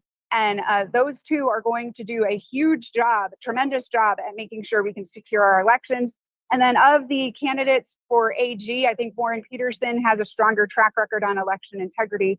So I'm personally supporting him. So get behind the candidates that are supporting election integrity. Let's take back Arizona. Thank you for all your hard work, everyone. I am so proud of all the work everyone is doing. You are incredible. And thank you, Steve, for giving me some time today. Sure. Go to easyaz.org. Anything else you have from Arizona? How is things working out as far as people getting involved, et cetera, et cetera? We got a few minutes. I think we're on a good track record for, did I have 10 minutes?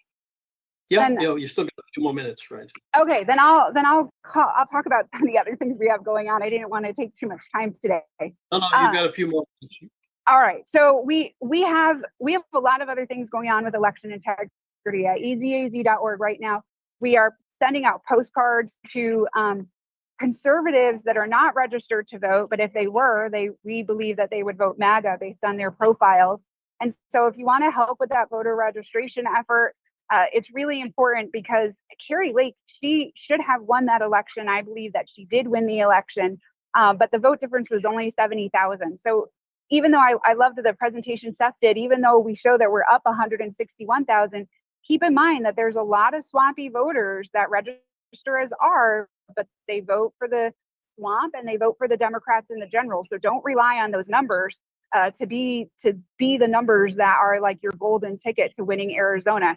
We have got to make sure that we are educating people on the process to vote and make sure that they know how to secure their ballot. That's one of the things that we worked really hard at on the election last year. We did 7.6 million text messages in the between the primary and the general. We did another over 2 million text messages afterwards to teach people how to secure their ballot.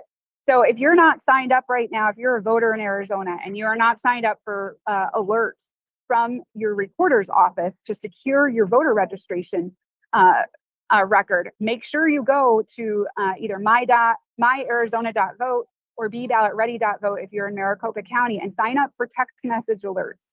The reason why this is really important is because what Shelby talked about, which is that our MVD system is trying to move voters from one county to another, so then their vote gets canceled. They get canceled as a voter, or they get moved to another county and they don't know, and they get forced to vote provisional. So if you sign up for those text message alerts, you will be notified every time anything on your voter registration record changes. Now, to that point, I want to talk about the issue where there's 200,000 voters in Arizona that have not proven their citizenship that are full ballot voters. I'm really disappointed in this circumstance because we just got an opinion from Attorney General Chris Mays, who I think is illegitimate. I think she stole that election, but she put out an opinion saying that that the recorders are not allowed to remove or downgrade the voters that have not proven their citizenship who are already registered to vote full ballot. Unfortunately, our AZ GOP chairwoman agreed with her, so we have no one fighting to help support our recorders who were planning on making them be either canceling their voter registration record if they didn't show proof of citizenship or downgrading them to be a federal only voter. And so with that was caused by an MVD glitch in the motor vehicle division system. That MVD glitch is still a problem. It is still allowing non-citizens to register to vote. And so whereas most of the 200,000 are probably citizens, the first two they found were not citizens. I know that Maricopa County just found 2 more voters that were not citizens. And unfortunately, we ran into a voter in the primary last year who is a citizen of France. One of our volunteers called him. He told us he's a citizen of France. He said he doesn't know how he got registered to vote. He did not register to vote. He's been trying to get the MVD and the recorders to cancel his voter registration record. Well, public records requested his record, and sure enough, the MVD system has flagged him as saying he's given proof of citizenship to vote. That is insane. He is a citizen of France. His jury duty form says he's a citizen of France. So this glitch still exists in the MVD system. Katie Hobbs, the governor, is the one that has oversight of that, along with Adrian Fontes at the Secretary of State's office. So we have to stay vigilant. The last thing I'll leave with you is please call all of your county recorders and tell them that they need to run their entire voter rolls through the SAVE database at DHS. President Trump has fixed the system so that the recorders can search by the last 4 social security digits, social security number digits. And so that allows Arizona to use it. So make sure you're telling every single recorder that you want them to run their entire voter rolls through that DHS SAVE system and make sure that there are 0 non-citizens on our voter rolls. And so if you have any questions about that, you can find my email address is Marissa, spelled Merissa, at marissahamilton.com. You can find me on X at Marissa Hamilton. And you can also find me at easyaz.org. Again, that's easyaz.org. And I hope to see you tonight so that we can grill Ray Valenzuela on the shenanigans happening in Maricopa County. Thank you very much, Marissa. We certainly appreciate it. Now we got one of the best guys that we ever have on, Joe Hopp, or Joseph Hopp. Really helps us out quite a bit. He's got some great information on Tina Peters. And hopefully we got an update on Orange County.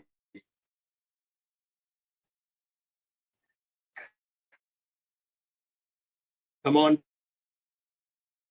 down, Joe. Whenever you want. Great. Go ahead, Joe. Okay, as soon as he's finished, That's put great. that Hey, video. Raj, thanks for that. Is that the 2 or 3 minute video on Tina? Raj? I don't think it's on Tina, but I'm not sure. No, the Okay. one that we sent is not on Tina, no. We don't have Okay, that, great. Joe. I don't know. Who did Oh, you send okay. that to? I didn't. No, I didn't send it. I just was wondering if you guys got a hold of it. No, we so, didn't. Anyway, You yeah. have it. Okay. No, I don't have it with me today, but I've got some other information I'd love to share. So, again, Steve and Raj, it's great to be here with you and everybody else as always. Lots going on. We had a big event a couple weeks ago in Las Vegas, and that was really thrilling. General Flynn was there, Rudy Giuliani, Roger Stone, Lara Logan emceed it, Jim and I at the Gateway Pundit, and just a number of great people, many that you've had on your show, Steve. David Clements was with us, and it was really a month before the event, we ended up changing the name of it to Vindicated, because Tulsi Gabbard had come out with her initial list of documents that she was sending over to the DOJ to begin an investigation into the crimes by the corrupt Obama-Biden regime. So it was perfect. We had a great time, and we shared a number of things, and I shared some things there myself, really related to elections. Some things I'll share today.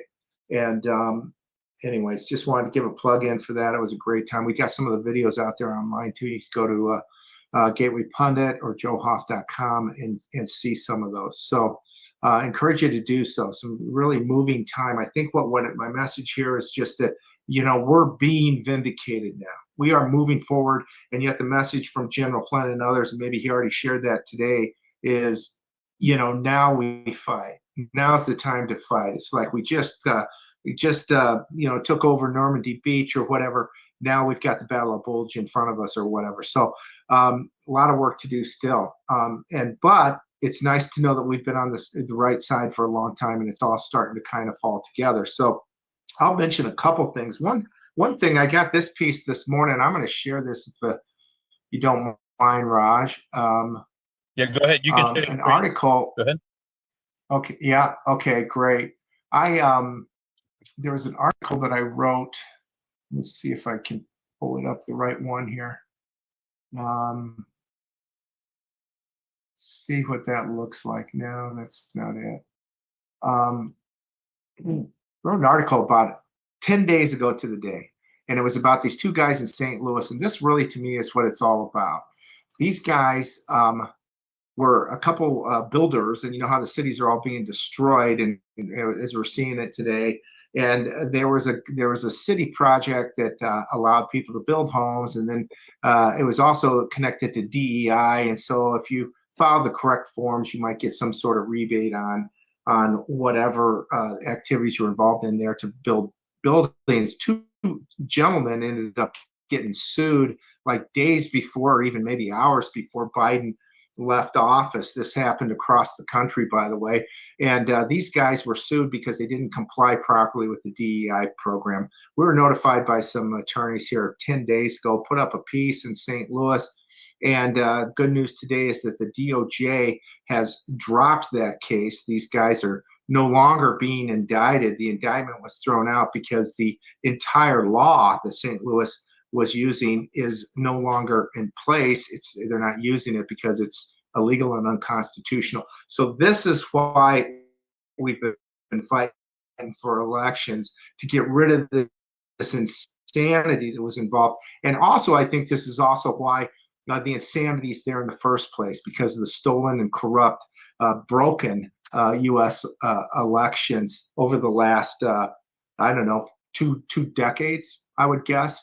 And so we see that in California. I've reported on that here late, a couple times, I think, Steve, about Orange County. We started looking into Orange County after the 2024 election.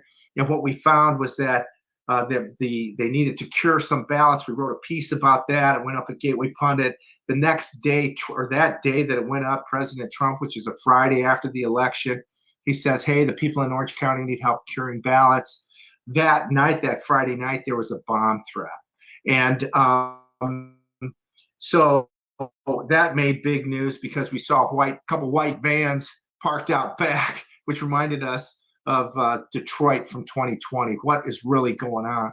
And that led to a series of articles that we wrote and put up at Gateway Pundit and joehoff.com, where we're highlighting the fact that, for example, they sent out 2.1 million ballots in Orange County. Orange County is the 6th largest county in America. It's just south of LA, one of the biggest, if not the biggest county in America.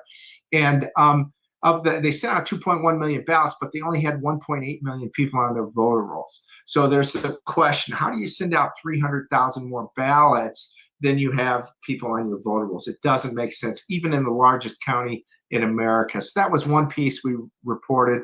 Number of anomalies there. We also then reported on the bomb threat. Eventually, we found out it was an email. We got video from the night that there was the bomb threat, and nobody's alarmed. Everybody's sitting in there just doing their work, and it would look pretty odd that for an hour there was a bomb threat. Nobody's running out of the place. Nobody's saying, I'm getting out of here. If it was me, I'd be saying, I'm getting out of here. But that wasn't the case. And then, quite frankly, what we found on a video that night, from that night, was that somebody's sitting there with a stack of ballots this big, actually a couple people, and we see them shove them through the machines multiple times. In one instance, 3 times. And so we're seeing all this in Orange County. The other big thing in Orange County is the fact that their voter rolls are a mess, as all of California. And we did a study with Harry Hari from United Sovereign Americans, and we ended up determining that 21% of the people that voted in Orange County, based on a statistical analysis that we used to do.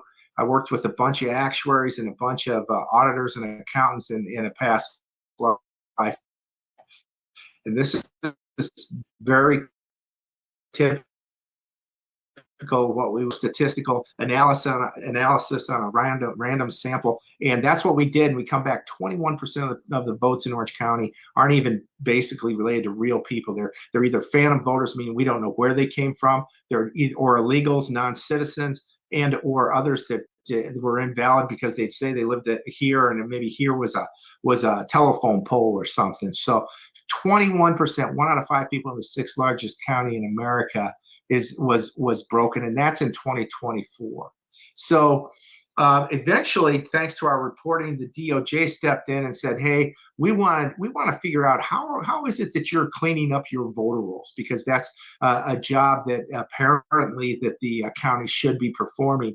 They came back and said that they do it, but they wouldn't explain their rationale and how they do it, and they wouldn't provide all the information to the DOJ. The DOJ has sued them, and overnight we found out yesterday the Board of Supervisors for Orange County, again 6th largest county in America, they have voted. They split the vote, meaning they don't care if the registrar of voters there, the person that runs elections in Orange County, if he sends the DOJ what they are asking for or not. They've left it up to him. And to date, he's not providing that evidence to the DOJ. So we're going to have to see what's going to happen next.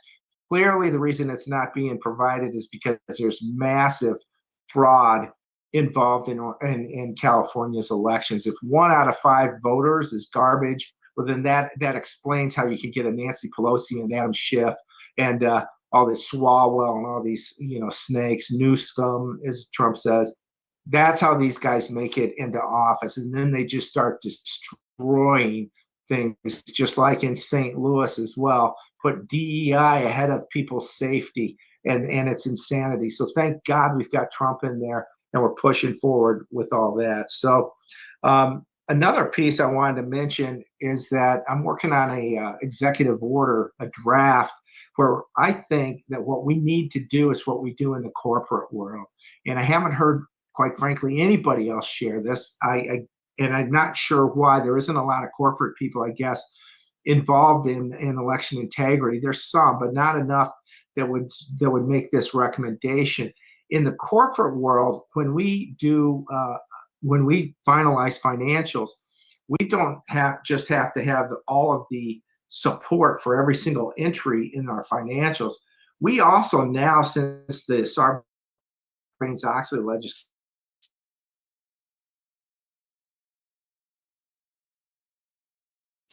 in make sure every process is in place so that nothing could slip through the cracks. So imagine in our election process, if there was no way in that process that somebody could slip in some ballots or run them in the back door or add them to the post office or pick them up at apartments, etc.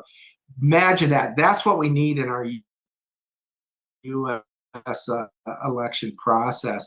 That is all done before the financials are signed off on at year end. And what I think we need to do is implement something similar to that so that before the election, we ensure that all the processes are in place, just like with the corporate world. We were asking American corporations to do this every year. We need to ask it of our government, let alone our election process. The entire government should have to adhere to this as well, that your processes have to be so clean that there's no way that anything could slip in through the cracks. And I believe that the only way that an election entity in the U.S., a local precinct, the only way they'd be able to comply with this is if they get rid of those machines, because there's nobody in those offices that knows how to perform an audit on those election machines, and yet we're using them across the country. So yeah, I think it supports President Trump's efforts to try to get rid of the machines, as well as to try to get rid of these absentee ballots where there's no controls over them at all. So anyways, that's something we have in the works. One thing, and I guess the final thing here, Steve, is I received a call this morning. I wasn't exactly sure who was on the other end of the phone. I didn't recognize the number. And the number came from Colorado, and it was Tina Peters. And I got the chance to talk to Tina this morning. So I have that audio, and I wanted to share it with you briefly, maybe a piece of this, just the intro. The thing that amazes me, guys, is that Tina Peters, after all she's been through, and she's sitting there in prison, and it's dangerous. They put her in this area, she tells in this story. I don't think we have time to share the whole thing, but they put her in this prison that's used to, she said one thing, it used to be an insane asylum. And so this one guy told her that works there that there's tunnels all underneath this place, which is really bizarre. What's the deal about these tunnels everywhere? And then the other thing she said is that some of the worst criminals out there, these are really real killers that they've put Tina Peters in with. And to me, that's just beyond abuse. It's just, she shouldn't be there. She should be at home at the very least. And yet they put her in this prison with some real hardened criminals. So anyways, if you don't mind, Steve, I'll play a piece of this. Sure. It's right now, it's just on audio. But this is Tina Peters this morning. We're putting it up at the Gateway Pundit and joehoff.com here shortly once we get all the transcript done. But wanted you guys to just listen and note her great spirits. And the thing that grabbed me as I went back and listened to pieces, she's asking me how I'm doing. She's sitting in prison asking me how I'm doing. So here's a piece of Tina from earlier this morning. Joe. Did you hear me? Hear it okay? Okay. Joe, we're not hearing it yet. Can you put it right against your laptop? Is that better? Not yet. Is that better? That's a negative. Are you able to play it from your computer, from your laptop? No, it's through a text. Copy. Yeah, if it doesn't play, why don't you just give us a little background on what it was? Okay. And you can, if you forward it Let to me me, see. if you forward the text to me, if it's a text, I can play it through the computer here on my end. Okay. Let me. And do that, while he's send doing to that, Raj. Steve, shall I play Tickton and then I'll come Yeah, back? play to Tina? Tickton and then get that tape, and then we'll play that afterward. Because let everybody know that Peter Tickton was supposed to be on today. He called me right before we went on, and he had to take a plane. he was going to be on the plane while we had this. So we did about a 3-minute little interview, and he said he will come on the next one. So Raj is going to play it. I don't know how good it is because we had to tape it, and it was a little bit tough. It took me about a half an hour to do 3 minutes. Stand by.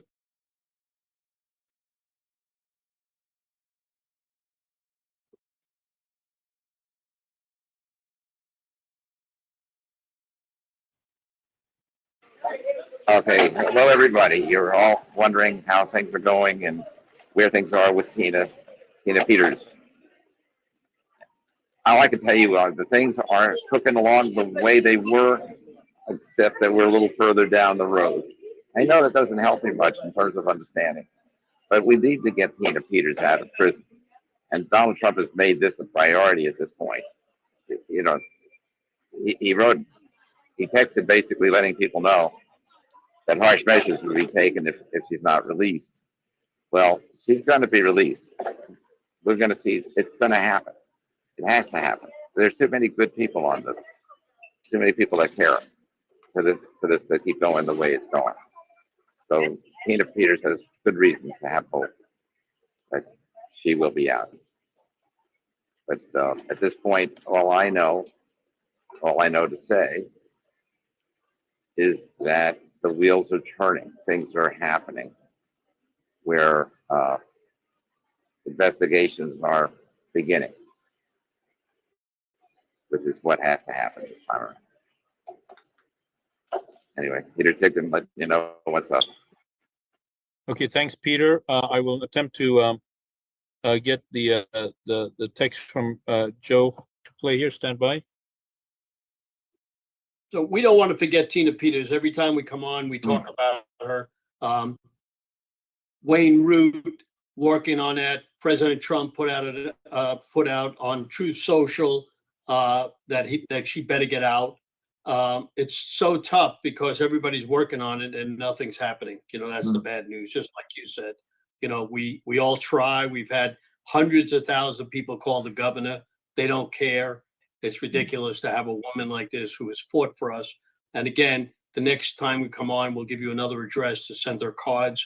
I want to make sure that everybody, you know, she cares more about us than a lot of people care about her.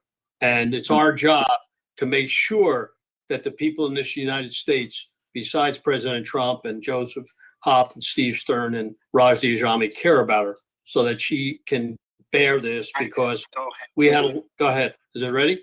Almost. I need another 30 seconds, please. All right. So I want to thank Robin Sachs from Maryland. She's on X with about 100 people. She really helps us. You know, we have people all over the country that are helping us. And if anybody wants to get involved while they're working on it, give me an email, sstern1054@gmail.com. We read all the emails. We want people to be involved. If you have podcasters for our next event next week, please let us know. Anybody who wants to come on and meet all the podcasters, please email me. Go to Stern American and follow me on X because everything we do, we put on it. And anybody that wants information now will get it.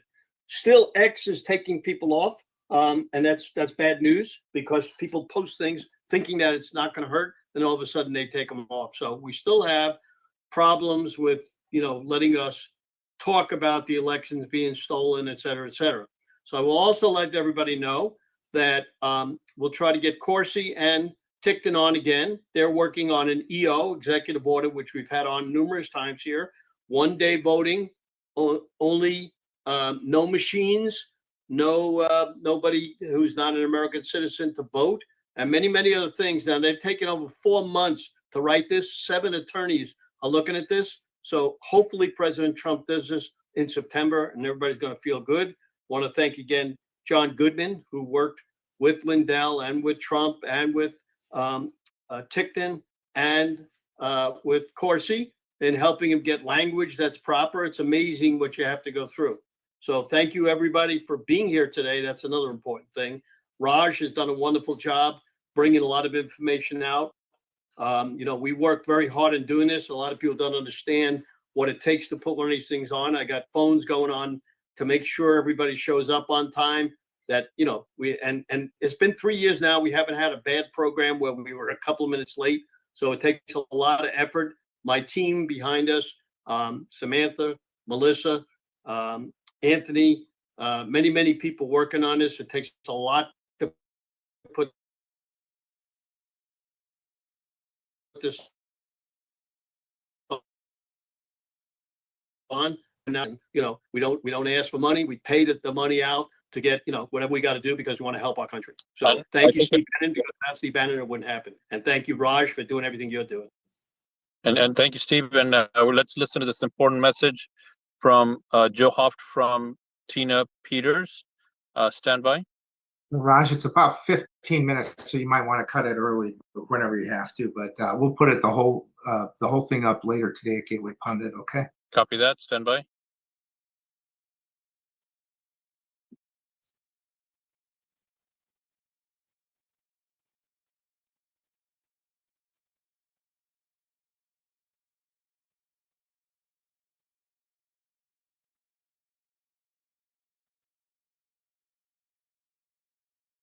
Don't hear it. Audio check. You didn't hear it? All right, let's try one more time. If it doesn't play, let's get Greg Stench on. He's waiting. Copy that. Stand by. Trying one more time.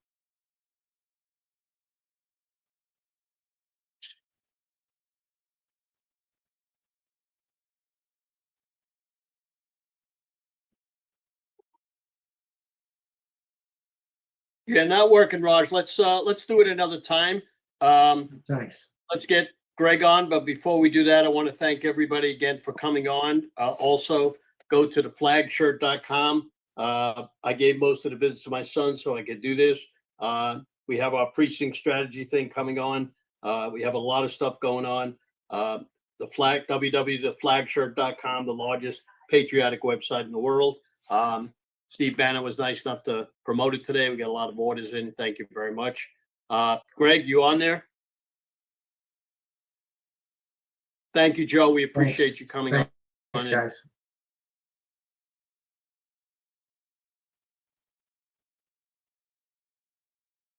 I don't know if Greg is unmuted. You there, Greg? Dude. Am I the right? There he is. Am I the right Handsome side guy. up or am I sideways? Do I need to turn my phone? Oh, you're good. You're good. Go Oh, ahead, great. Greg. So great to be here. Joe Hoft, a good friend, and always hard to follow him. I think I'm the last one today, and I want to start by thanking Steve Stern and the Stern America Show because it really does make a difference. I get a lot of feedback, and I do think that some of our opposition, watches the show or is aware of it, and a lot of our supporters. So I want to give my condolences again to Tina Peters, who continues to be suffering and victimized by a previously weaponized government. That brings me to the status of what we call a QUITAM, QUITAM. Myself and Colonel Timothy Schindler and 750 others filed a lawsuit in May 22nd of this year. And basically it was filed under the False Claims Act. And the thrust of the case is that 750 whistleblowers that we already have, and it looks like it'll be up to 3,000 whistleblowers.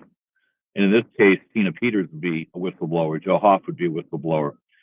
People who spoke out about the corruption of the previous regime under Biden and under Obama, the federal government was weaponized against these whistleblowers. I'm one of them. Colonel Schindler was another. Tina Peters is welcome to, we expect that she's one of the 3,000 that will join the suit. But what the suit is, it named specific defendants, people who were implementing the weaponization that was implemented by Obama regime and by the Biden regime, where they weaponized the federal government against its citizens with the intent and motivation to extract wealth from our country. So that QUITAM was filed on May 22nd. The lead defendant was Michael Horowitz. Michael Horowitz was the Inspector General for the DOJ, and for a long time he was the de facto chair of a of an organization in our government.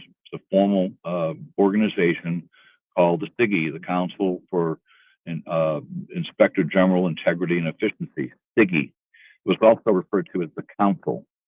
And what it was senior politically appointed officials, which included Merrick Garland, William Barr, Inspector General Horowitz, the former FBI directors, Comey, among them. All these people that are coming up in the news now were named as defendants who weaponized and punished people that were political adversaries to them. So the Key Tom spells that out. It's over 430 pages. It was filed in May. It was unsealed in June. And here we are. It's August 27th, I think, today. And the courts are in fibrillation. And the justices that are involved are Judge Boasberg from the DC Circuit and Judge Ali from the DC Circuit. And what they've done in this case and what they've done in other cases, election cases in Pennsylvania and federal cases that we filed, is they're now at a point of fibrillation. They're caught. There's no longer any question that there was massive election fraud. There's no longer any question that the government was weaponized against people, and for any number of reasons. Elections being one, people who brought up fraud within our health system, and people who brought up fraud in terms of the general extraction of wealth in this country by corrupt officials, and that includes congressmen, senators, senior officials. We named over 117 people in that lawsuit, 117 senior officials.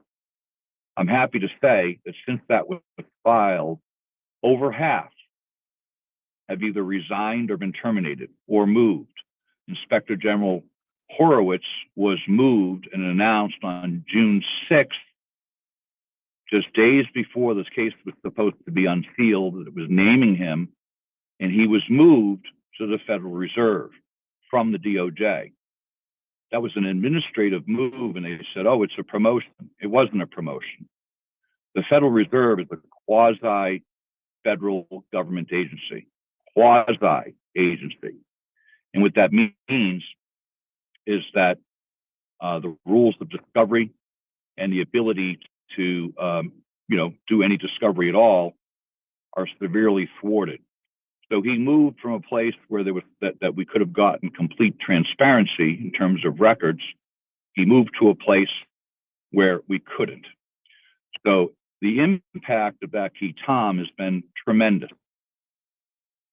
Multiple government officials resigned and were terminated. The head of the PIN, the Office of Professional Responsibility, all named in that lawsuit, and all who had been in positions for, in some cases, decades, fled the government. Now that Key Tom is going, and it has an impact in terms of the Steve Stern show, which primarily focuses on election integrity, but has expanded. I've noticed, Steve, over the last couple of months, has expanded. But with the disclosure that Tulsi Gabbard has made in terms of the corruption and the treason committed by Obama, and quite frankly, multiple people who were named in our Key Tam who went after people, this combination of not only election integrity, but government corruption, that President Trump, I think the greatest president of American history and the greatest whistleblower in American history, has made a tremendous impact on and restoring our republic, restoring the wealth of the American people, and restoring freedoms and liberties that were being taken from us. And he's coming back, and it's making a huge, huge difference. We are seeing movement. We are seeing fear now. Before, the judges and corrupt officials, they didn't fear us because they controlled the system. If you've got a corrupt inspector general, okay, and you have a corrupt attorney general, which we had, then the people who were relying on the DOJ and the inspector general and the FBI to sort things out and relying on government. Now we're seeing new people: Kash Patel, head of the FBI; Pam Bondi, U.S. Attorney General. What we're seeing now is President Trump has been putting in good people, trusted people, and they are clearing out the corruption. I know it seems slow to people, and I know people are looking for, immediate accountability. But let's face it, President Trump's been in office for 9 months, and we had a deeply entrenched, corrupt government that he has done a great job of clearing out. And it's going to keep going and Greg, going. 2 minutes, Greg. I'm wrapping up. I just wanted to give people hope that we're at a point now where these people who are corrupt, and there's still what we call a rear guard in place. A rear guard was left in place, and they have every intention of stealing the 2026 election.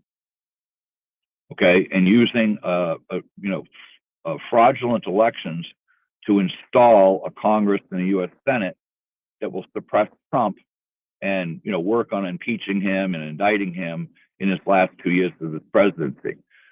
I had my doubts, but I don't think that's going to happen now. I think President Trump and the leaders that he's put into office, Tulsi Gabbard, Kash Patel, Pam Bondi, and a host of others, Jeanine Pirro, she was confirmed as the U.S. Attorney for D.C. District, and she is on fire. So we've got the people in place now to protect these whistleblowers.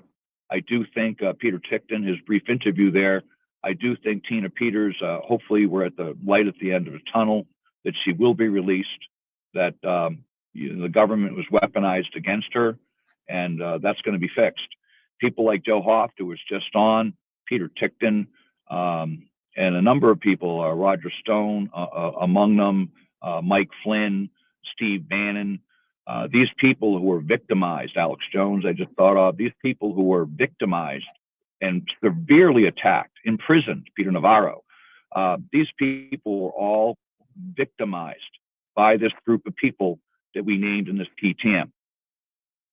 And there will be a restoration, there will be a reconciliation, and there are a lot of people working behind the scenes. I just wanted to mention, if it didn't come up on the show today, I heard Molly Hornick has just been put into a position where she'll be doing election oversight, election security, which is fabulous news. Congratulations, Marley. Yeah, it wasn't Marley. I'm sorry, it wasn't Marley. It was. Oh, I thought it was Marley. No, it wasn't.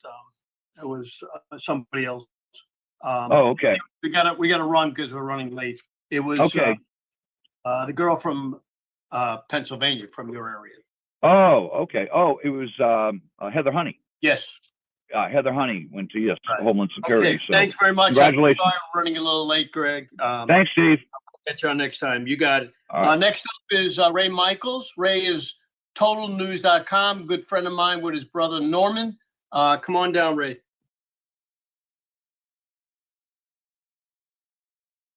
Are you unmuted, Ray? If not, Michelle. There you go. Michelle. There you go. Yeah, I got it. I got it. Hello, hello, hello from beautiful Arizona. Yes, Steve, thanks so much for having this call. And again, many prayers to Tina Peters. It's just tragic what's happening there, but I think that's going to be resolved here quick. As Steve mentioned, totalnews.com, grassroots50.com. I wanted to, we do a lot of research here. We want to educate, we want to inform, educate, and motivate all the people, and then activate them out to get out there, because you know what? It is our duty, it's our responsibility in self-governance to participate. And if you're not participating, you can't complain. So we need to get in there. So the Arizona Constitution, Article 2, Section 2, free and equal elections. Listen to this. This is in our Constitution here in the United States. It says, all elections shall be free and equal, and no power, civil or military, shall at any time interfere to prevent the free exercise of the right of suffrage. And I'll tell you what, we've been experiencing that over and over here in Arizona. Now, the term election integrity is a little bit misleading because there is nothing integrous about how our elections are handled. They're doing exactly what they said that they were going to do. They have they've tied us up with the elections. What I'd like to see is we, the people, demanding free and equal, trustworthy elections moving forward.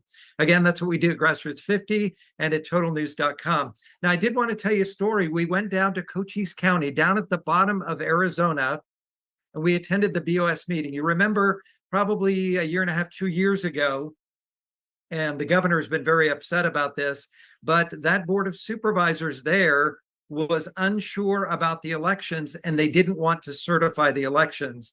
And boy, the weight of the whole government came down on them. Well, they just had a recent board of supervisor meeting just a little less than a month ago. I went down there with Michael Schaefer. You probably know that name. He is a chair of LD4 here in Maricopa County. And he was the one who actually, he's got a company that does the certification. And he realized that machines aren't being certified. They're just not. And so we went down there and it was a big meeting. And then afterwards, they had another afternoon meeting just to kind of refresh everybody's memory. Because what we're trying to do is to get hand counts here in Arizona. After the meeting was over, the chair of the Board of Supervisors, he demanded a couple things. He wants some sort of SOP, standard operating procedure, on how it would be done, the manner in which it would be done, how many people are needed, how much it's going to cost, the time. He was asking for everything. So I went up to him and I said, if I could provide this to you, would you consider it here in Cochise County?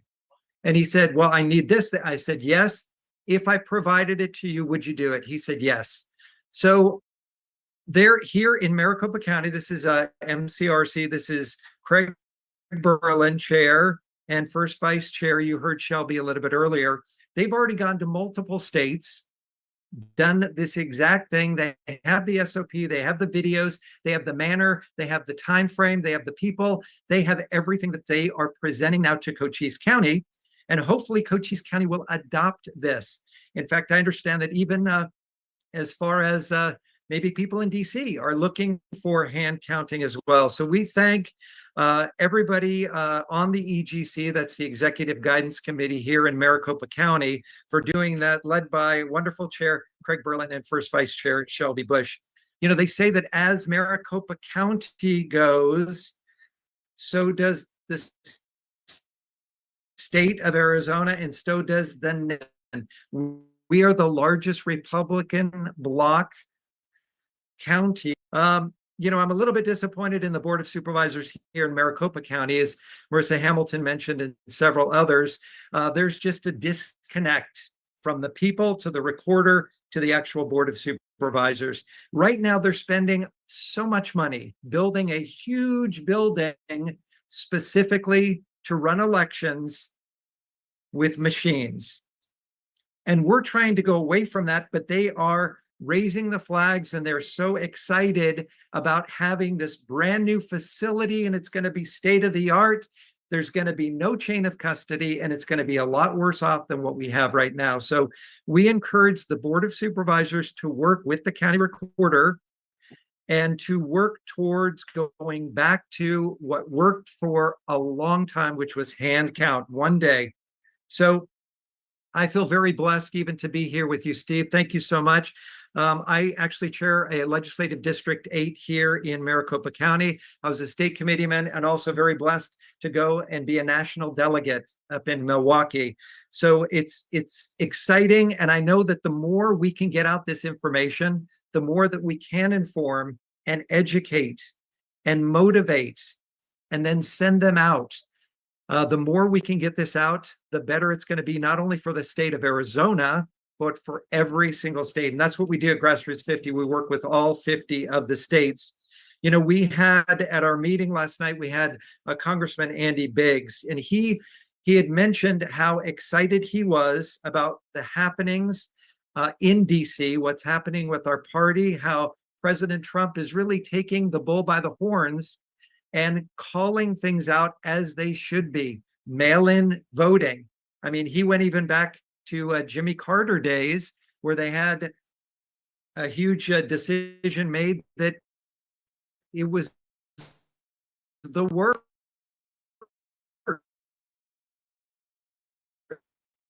that you could possibly do with the mail-in ballots. So now is not the time to divide the Republican Party. Now is the time that we need to come together at one goal. Let's not take our eyes off of the goal, off of the ball. Let's move forward. And Steve, you know what? We appreciate you so much because you're putting these things together. And the more people that see this, I understand you have millions and millions of people that are watching now. So if you are in any other state and you want to get involved in this and you want to hear what we're doing here in Maricopa County in Arizona, check us out on Grassroots 50. Check us out on totalnews.com, grassroots50.com. Also, if you are a podcaster and you need a little bit more exposure, DM me. We'd love to get you out there. And we need to spread the word as much as we can. Just as Liz Harris was saying, we need hand counting. And I know Michelle Swenick has been working very, very hard on just holding people accountable. You know, I heard something the other day about somebody saying, what is your love language? And he said, accountability. And you know what? We need to hold our elected officials accountable. We don't need another politician. We need statesmen. You know, they say that politics, if you break it down, poly meaning many, and ticks meaning blood-sucking leeches. Yeah, that's basically our party. If we don't get back to the original, the constitutional way that we need to do it, where these are public servants, they are statesmen, and they are not self-serving. They are here to serve the public. But I'll tell you what, it's great being on here and just hearing everybody give their opinion here in Arizona and across the country. Thanks so much, Steve. It's such a pleasure. Not sure how much time I have. We're pretty much out I don't a little out of time, but tell Norman I said hello and thank you for Oh, I coming. will. Your friend Michelle Swinick is next. So come. Oh, next week. fantastic. Yep. Michelle, you there? I'm here, sir. All right. So Michelle and I are going to have a big event next Wednesday. We want everybody to come on. That's a podcaster. Certainly, Norman and Ray are invited. We're going to do a big party. So tell everybody about it and let's get with you. Yeah, just real quick. So on Wednesdays, this is for podcasters, guests, and speakers. Anybody who is out there promoting their businesses, the truth. You're welcome to come to our Wednesday Zoom calls, which are networking and collaboration events, which is 12 p.m. Pacific time, 7 p.m. Eastern time. And I will, it's at savemyfreedom.us. You can subscribe there and also on Podcaster Podium, which there's links to that. So just do this, savemyfreedom.us for right now. I do need to do a screen share, but as I am doing that, Ray mentioned accountability. And I think it was interesting that real quick, he mentioned that at the LD8 meeting, Andy Biggs was there. Ironically, in the 2024 state meeting that we had here in Arizona, for all of the state committeemen, we were voting on whether we were going to count the ballots for the election by hand or by machine, and Andy Biggs voted by machine. So I think it's interesting now that he's talking about by hand because Trump doesn't like the machine. So just a little accountability there. We got quite a few accountability things we're going to talk about in here. So Ray also mentioned you've heard a lot of opinions, which are great, but we're going to talk facts and evidence. Okay. For 2.5 years, for the Usubo who do not know me or are familiar with me, I have been, I was an election judge for the November 8th, 2022 election. I was an election inspector for the 2024 presidential preference election. And for the last 2.5 years, I have investigated the 2020, 2022, and 2024 elections in Maricopa County, which were illegal, illegitimate. Many laws, statutes, processes, procedures were violated. All 3 elections, including their primaries, should be and must be set aside, null and void, and should have been done at the time. All the documentation and information, my research partner, Leo Giannoffria, and I have posted and released on podcasts are Maricopa County's official election records, returns, and documents. All were required by either public records requests or publicly available on websites with the cost of $0. $0. Let that sink in with all the money that has been raised and grifted in the election integrity movement, which is the big lie There's no such thing as election integrity, never was. And all of this documentation that was acquired by us didn't cost $1. I have at least 400 gigabytes of data and information, and that doesn't include all the shows that we have done. I'm still waiting on public records requests for the 2024 general election. It's been 8 months. I don't need it because there's nothing else to show. There's nothing else to prove. We've done it all. There's nothing else to investigate. It's all been done. And in September of 2024, for those of you who don't know, most of the people don't, the Trump team had asked me to put together a summary of our findings. It's right here. It's 12 pages long. And this was prior to the general election in 2024, which had even more crimes that Maricopa County committed. Okay. So this I have not released to the public yet because it's always going to fall on deaf ears.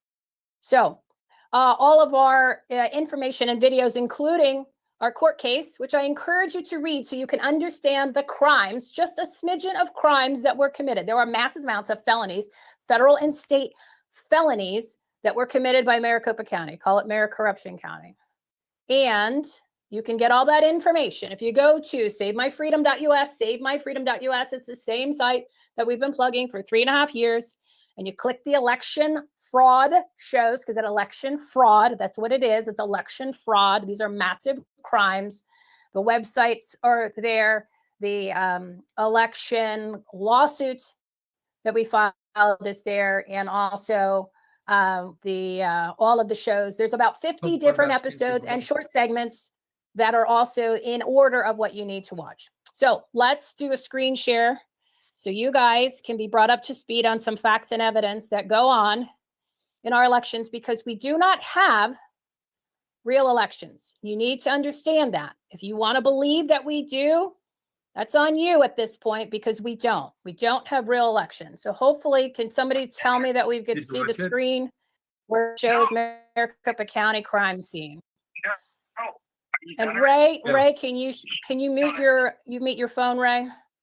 It's just like when he was on my shows. He's always having sidebar conversations. That's Ray Michaels, everybody, LD8. So again, we do not have real elections, everybody. We have an election system operation with the headquarters for all election fraud right here in Maricopa County, Mayor Corruption County, Anarchy, Arizona. That is what we have here, okay? We have massive manufactured and manipulated election crime scenes. And Maricopa County, in these past 3 major elections, have committed many federal and state felonies in every election. Okay, this is all proven with their own official election records and returns.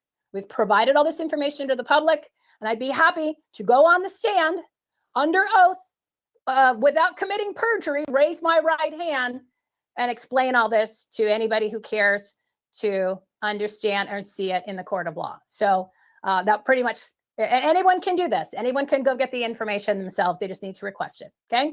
So when you say that the elections are rigged or they're stolen, it's similar to saying like a soldier's on the battlefield and he just got his arms and his legs blown off and you're saying, oh, he just has a hangnail.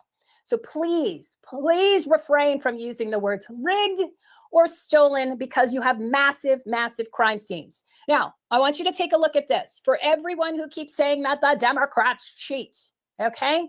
No, Republicans commit crimes and they protect the election fraud. In Arizona, Republicans love to protect the fraud. All of the documentation, again, that we have provided to the entire public is all public documents, and it's the actual official election records and returns from Maricopa County. As you can see, this is the governor's, the executive branch. It also has the county recorder's information, the county recorder. It has the election department heads and the county officials and the board of supervisors. It's majority Republican. 4 of the 5 board of supervisors are Republican. If you want to call them rhinos, it doesn't matter, okay? They're all in onto this together. There's 2 phrases that you can describe people that are in the political arena regarding elections. They're either in on it or incompetent, one of the 2. That's it. The documentation is clear, all right? You have to remember that the counties control the results, not the voters, and the results do not match the votes.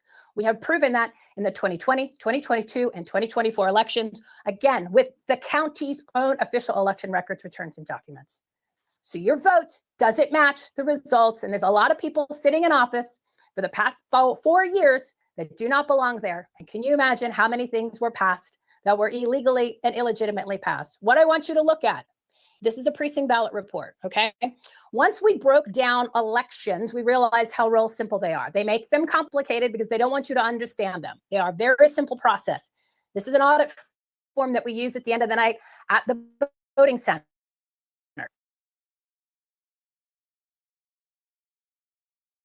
I-22, not realizing really what I was signing because we didn't have proper training. And in 2024, I filled it out with the election board, who is the other poll workers, not observers, poll workers, not watchers, workers that are employed by the county that are working at the voting centers. I filled this out with them, and then I signed it as the inspector and the 2 judges. Now, what I want you to realize, this is the audit form we use on the end of the night. This is the audit. This is the precinct ballot report called the PBR. The one on the left is what Maricopa County used for the 2024 general election. The one on the right is the one that I created that was part of our lawsuit that has all the criteria that's required by law. There are 13 critical data points that are required by the law, the statutes and the elections procedures manual. Maricopa County only uses 5. Okay, I'm gonna say it again. There are 13 required by law, critical data points in order to audit an election at the voting centers on election day. Maricopa uses 5 of the 13. What could go wrong? On the left has the 5. The right, the form I created, which meets all those criteria, and I added an extra one as a safety measure, that has all of them. They refuse to use this documentation, okay? They refuse to use this. They wanted to keep their form. Now, what I want you to remember, and this is in multiple shows that we did, multiple posts, our posts and videos just on Twitter alone have been seen by at least 500 million people in the past 2.5 years. And we still post every single day about election crimes and election fraud and begging President Donald Trump to investigate Maricopa because it is time for people to get prosecuted. And we'll talk about that real quick at the end. So going back to the precinct ballot report, what I want you to remember and keep in mind is there are only 2 numbers that matter in elections on election day at the voting centers. How many people checked in to vote? How many ballots left the building? Nothing else matters. Those are the only 2 numbers that matter. Because if you don't have either one of these numbers, you can't reconcile an election because you have nothing to prove it, or you have nothing to go against, and you have nothing to verify. I have nothing to work with as an inspector or a judge if I don't know how many people came here and I don't know how many ballots were cast and left. In the 2020 and 2022 elections, on this precinct ballot report, the number of voters that checked in was not on it, okay? Was not there. So in those 2 elections, there is no documentation at the actual vote centers of how many people came in to vote. So the number that the county told everybody in the canvas was whatever they told the numbers to be. Okay? You don't have an election right there. Those are called non-technical statutes. That's enough. If someone would have brought that to the court of law to set aside the elections for either 2020 and 2022. There are massive amounts of these non-technical statutes that were violated and continue to be violated today in the most recent election that we had in 2024, okay? And this is the system. It's called an election system operation. So you can get rid of the machines, which the Dominion already told you in February of 2022 that our machines don't tabulate correctly, but no one seemed to care about that. And you can eliminate the early ballots, but those were that process was illegal up until 2024. And you can thank our legislators for making sure that that was actually now an illegal process, which was legalized. So that's a whole nother show. We've talked about that endlessly for the past 2 years. So what I also want you to know is in 2022, since the form had hardly any of this information on, and it didn't have how many people had checked in to vote, guess who knew about that? And we did multiple shows on this, and we showed the affidavits where the poll watchers were trying to get this information from the inspectors, and they said, we didn't have it, we didn't know where it was, we've never heard of that before. Okay, again, I said it was the number 2. There's 2 numbers that matter. That was one of them. Guess who knew about it? I believe they were on the call today. So you have Gina Swoboda knew about it. It's in the affidavit, and it happened to be at my vote center in 2022. So Gina Swoboda knew. The MCRC knew, Carrie Lake's team knew, Jen Wright, who was the previous attorney general, knew, Abe Hamadeh's, she's Abe Hamadeh's attorney, the Republican election integrity team knew, and Harmeet Dillon knew that the most important number that is on a ballot, or the second most important number on these precinct ballot reports, was not being documented at the voting center. So there was nothing to reconcile because I have no idea how many people checked in to vote. So you can have how many ballots left the building or were added on to these vote centers at any time. And you wonder why the numbers didn't match. And they didn't match, okay? They didn't match 15.5% of the voting machines. The numbers on the front of the tabulator did not match the number on the tally tapes. So what was interesting is because of all the noise we made and all the information that was exposed that Leo and I did, we forced them to put that number of how many people checked in to vote on these precinct ballot reports for the 2024 election. So I want you to watch this real quick.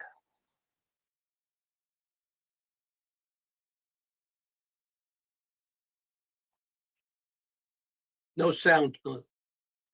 Oh, there's no sound? Michelle, just Oh. double check that you clicked on share sound when you share your screen. Let me So unshare stop- and then share back. Share, How do I stop share, and then start share. Oh, there's share. There's a little button on Stop. the right side that says share sound. There's on stop Zoom. share. Stop share. Now it's frozen. It doesn't like this. Okay, stop share. Now I go share. Share screen, Share screen. and then look on the right side of the screen for a toggle button that Advanced says sharing open. Did you let me be the share screen person? Oh, here we go. Here we go. I'm back. So share screen. Oh, what a pain in the ass. Hold on, on everybody. the right side of the screen. Yeah, no, I see that. Share sound. I got that. Now I just got to Okay, pick the good. right screen. Okay, this is important. This is so important that you guys need to understand that this is what's going on currently. Okay, this is what's going on currently. So the gentleman that you're going to see, and I use the word loosely, gentleman. Okay, he's a criminal. No, I'm going to say it the real world. He's a criminal. This man should be in prison. This is Scott Jarrett. He's the elections director. There's two elections directors. He is election day. Okay, and then you have early, which is Ray Valenzuela. Both of them are criminals. They have committed massive amounts of crimes. They have just disenfranchised all the voters of Arizona, which in effect destroyed what transpired in our country in 2020 and 2022. And now I'm frozen. So if I'm going to continue to be frozen, then you guys aren't going to be able to see this. Yeah, we only video. have 5 minutes. We got to close it down, Michelle. All right, let me try to get out of this. If I'm frozen, I'm frozen. Okay, I'm back. All right, so what I want you to watch is this video. So that is Scott Jarrett, the elections director. What he is telling you is what happened during the primaries, which happens every election because he admitted in documentation that for decades, and that's decades with an S, means more than two, which is at least 20 years, the board, the elections department, the board of supervisors, they back out election results from election day just because they feel like it and redo the elections. And that is 100% illegal. That's called disenfranchisement of voters. In 2020, and I'm still looking for this, so bear with me. So in 2022, they did it with over 48,000 ballots. And in 2024, which this is the first time anyone's hearing this, they did it over 51,000 ballots. Now, keep this in mind. We have vote center models, okay? So that means that everybody can come from anywhere in Maricopa County and vote. So because we use that type of a model, you have, you're not gonna be able to see this today because I can't get it to pull up. So you have a vote center model, which means that any of those ballots could be affecting almost in every single race. So you have entire elections that are affected by them illegally backing out ballots and rerunning them through at MCTEC. And I have all of that. I have 2 weeks worth of them doing all of this on video for the primaries and for the 2024 election. So let me try screen share one more time. So what does this all mean? I keep explaining this information. Nobody seems to care, right? So what is the next steps? The next steps, and I'm going to try to screen share one more time because we're not going to have time for the videos. what do we do? What do we do? Well, we need to demand at this point, okay? Demand that President Trump investigates and prosecutes Maricopa County. And by Maricopa County, I mean Scott Jarrett, Ray Valenzuela, the Board of Supervisors for 2022, 2020,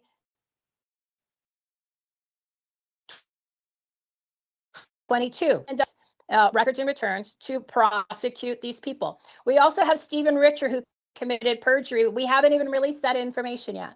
Okay, so there's even more. And the worst of the election crimes, showing that they even committed more federal and state felonies at even a higher level. I haven't released that yet. Okay, so that still hasn't come. Maybe I'll do it next year. In order to put it together for you, it's going to take me like a week or two. And that's a lot of time that I don't have to spend because I don't get paid to do this.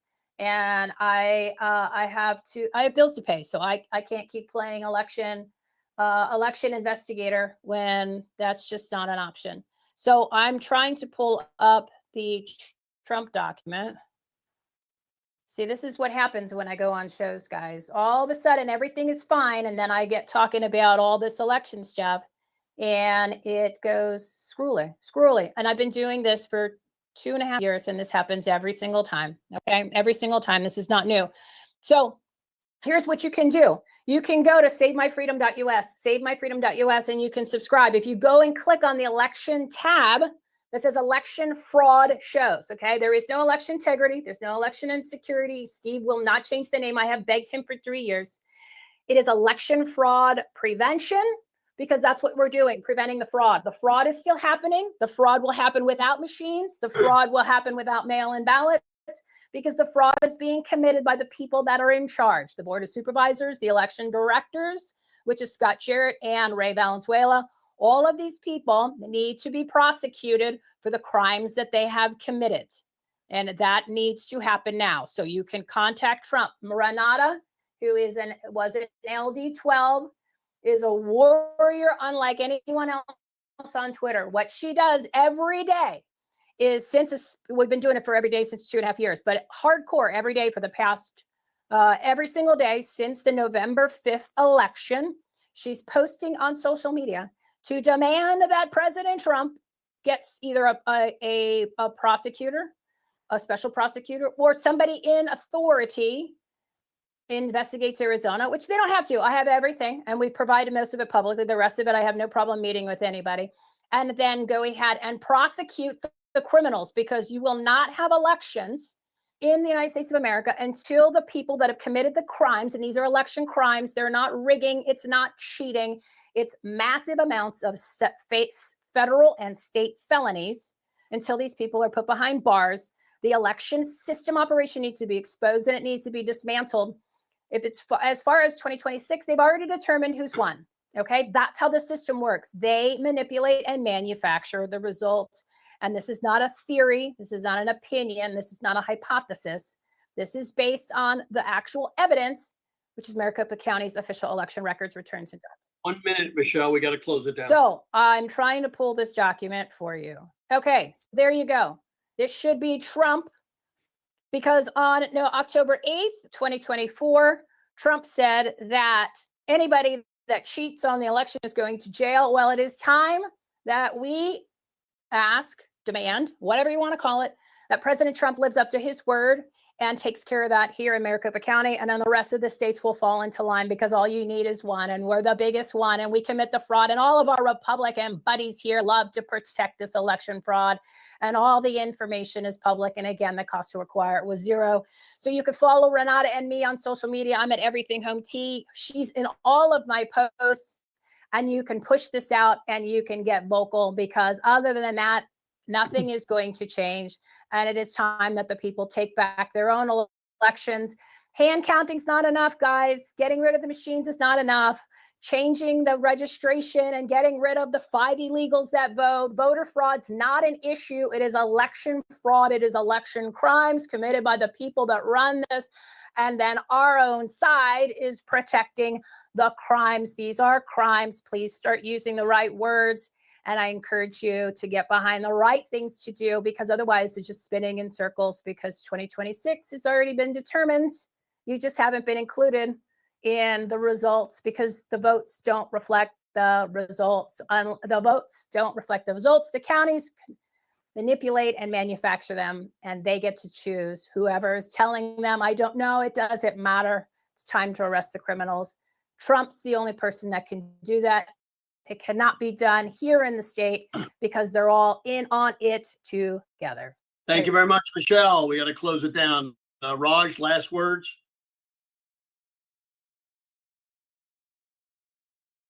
All right. Want to thank everybody for coming on today. You can see the Sorry, repeat. Steve, I'm back. Go ahead.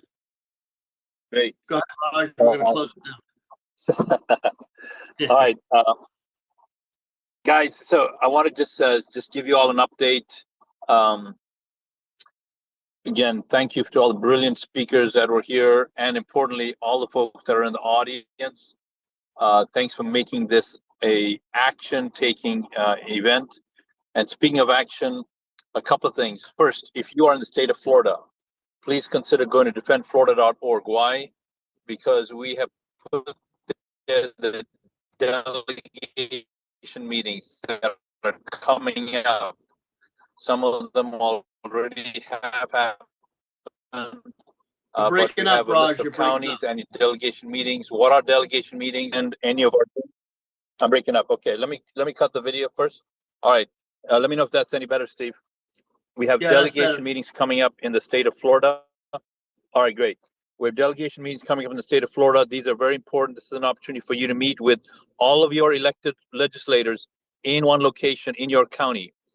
Oftentimes, when we are in the state capitol and we're talking and petitioning and advocating for the legislation. You're breaking up again, Raj. Yeah, I think Raj, we lost Raj. So I want to thank everybody. I want to thank the OPBM network for getting us on today. They've done a great job. We will be back on here on Thursday, the 18th. I know Raj is out of town and he's not working in the studio, so it's pretty tough. So you can go to Stern American to get a copy of it.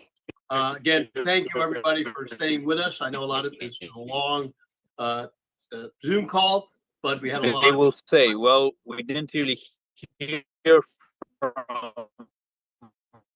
Yeah, Raj, you're breaking up, so let's close it down.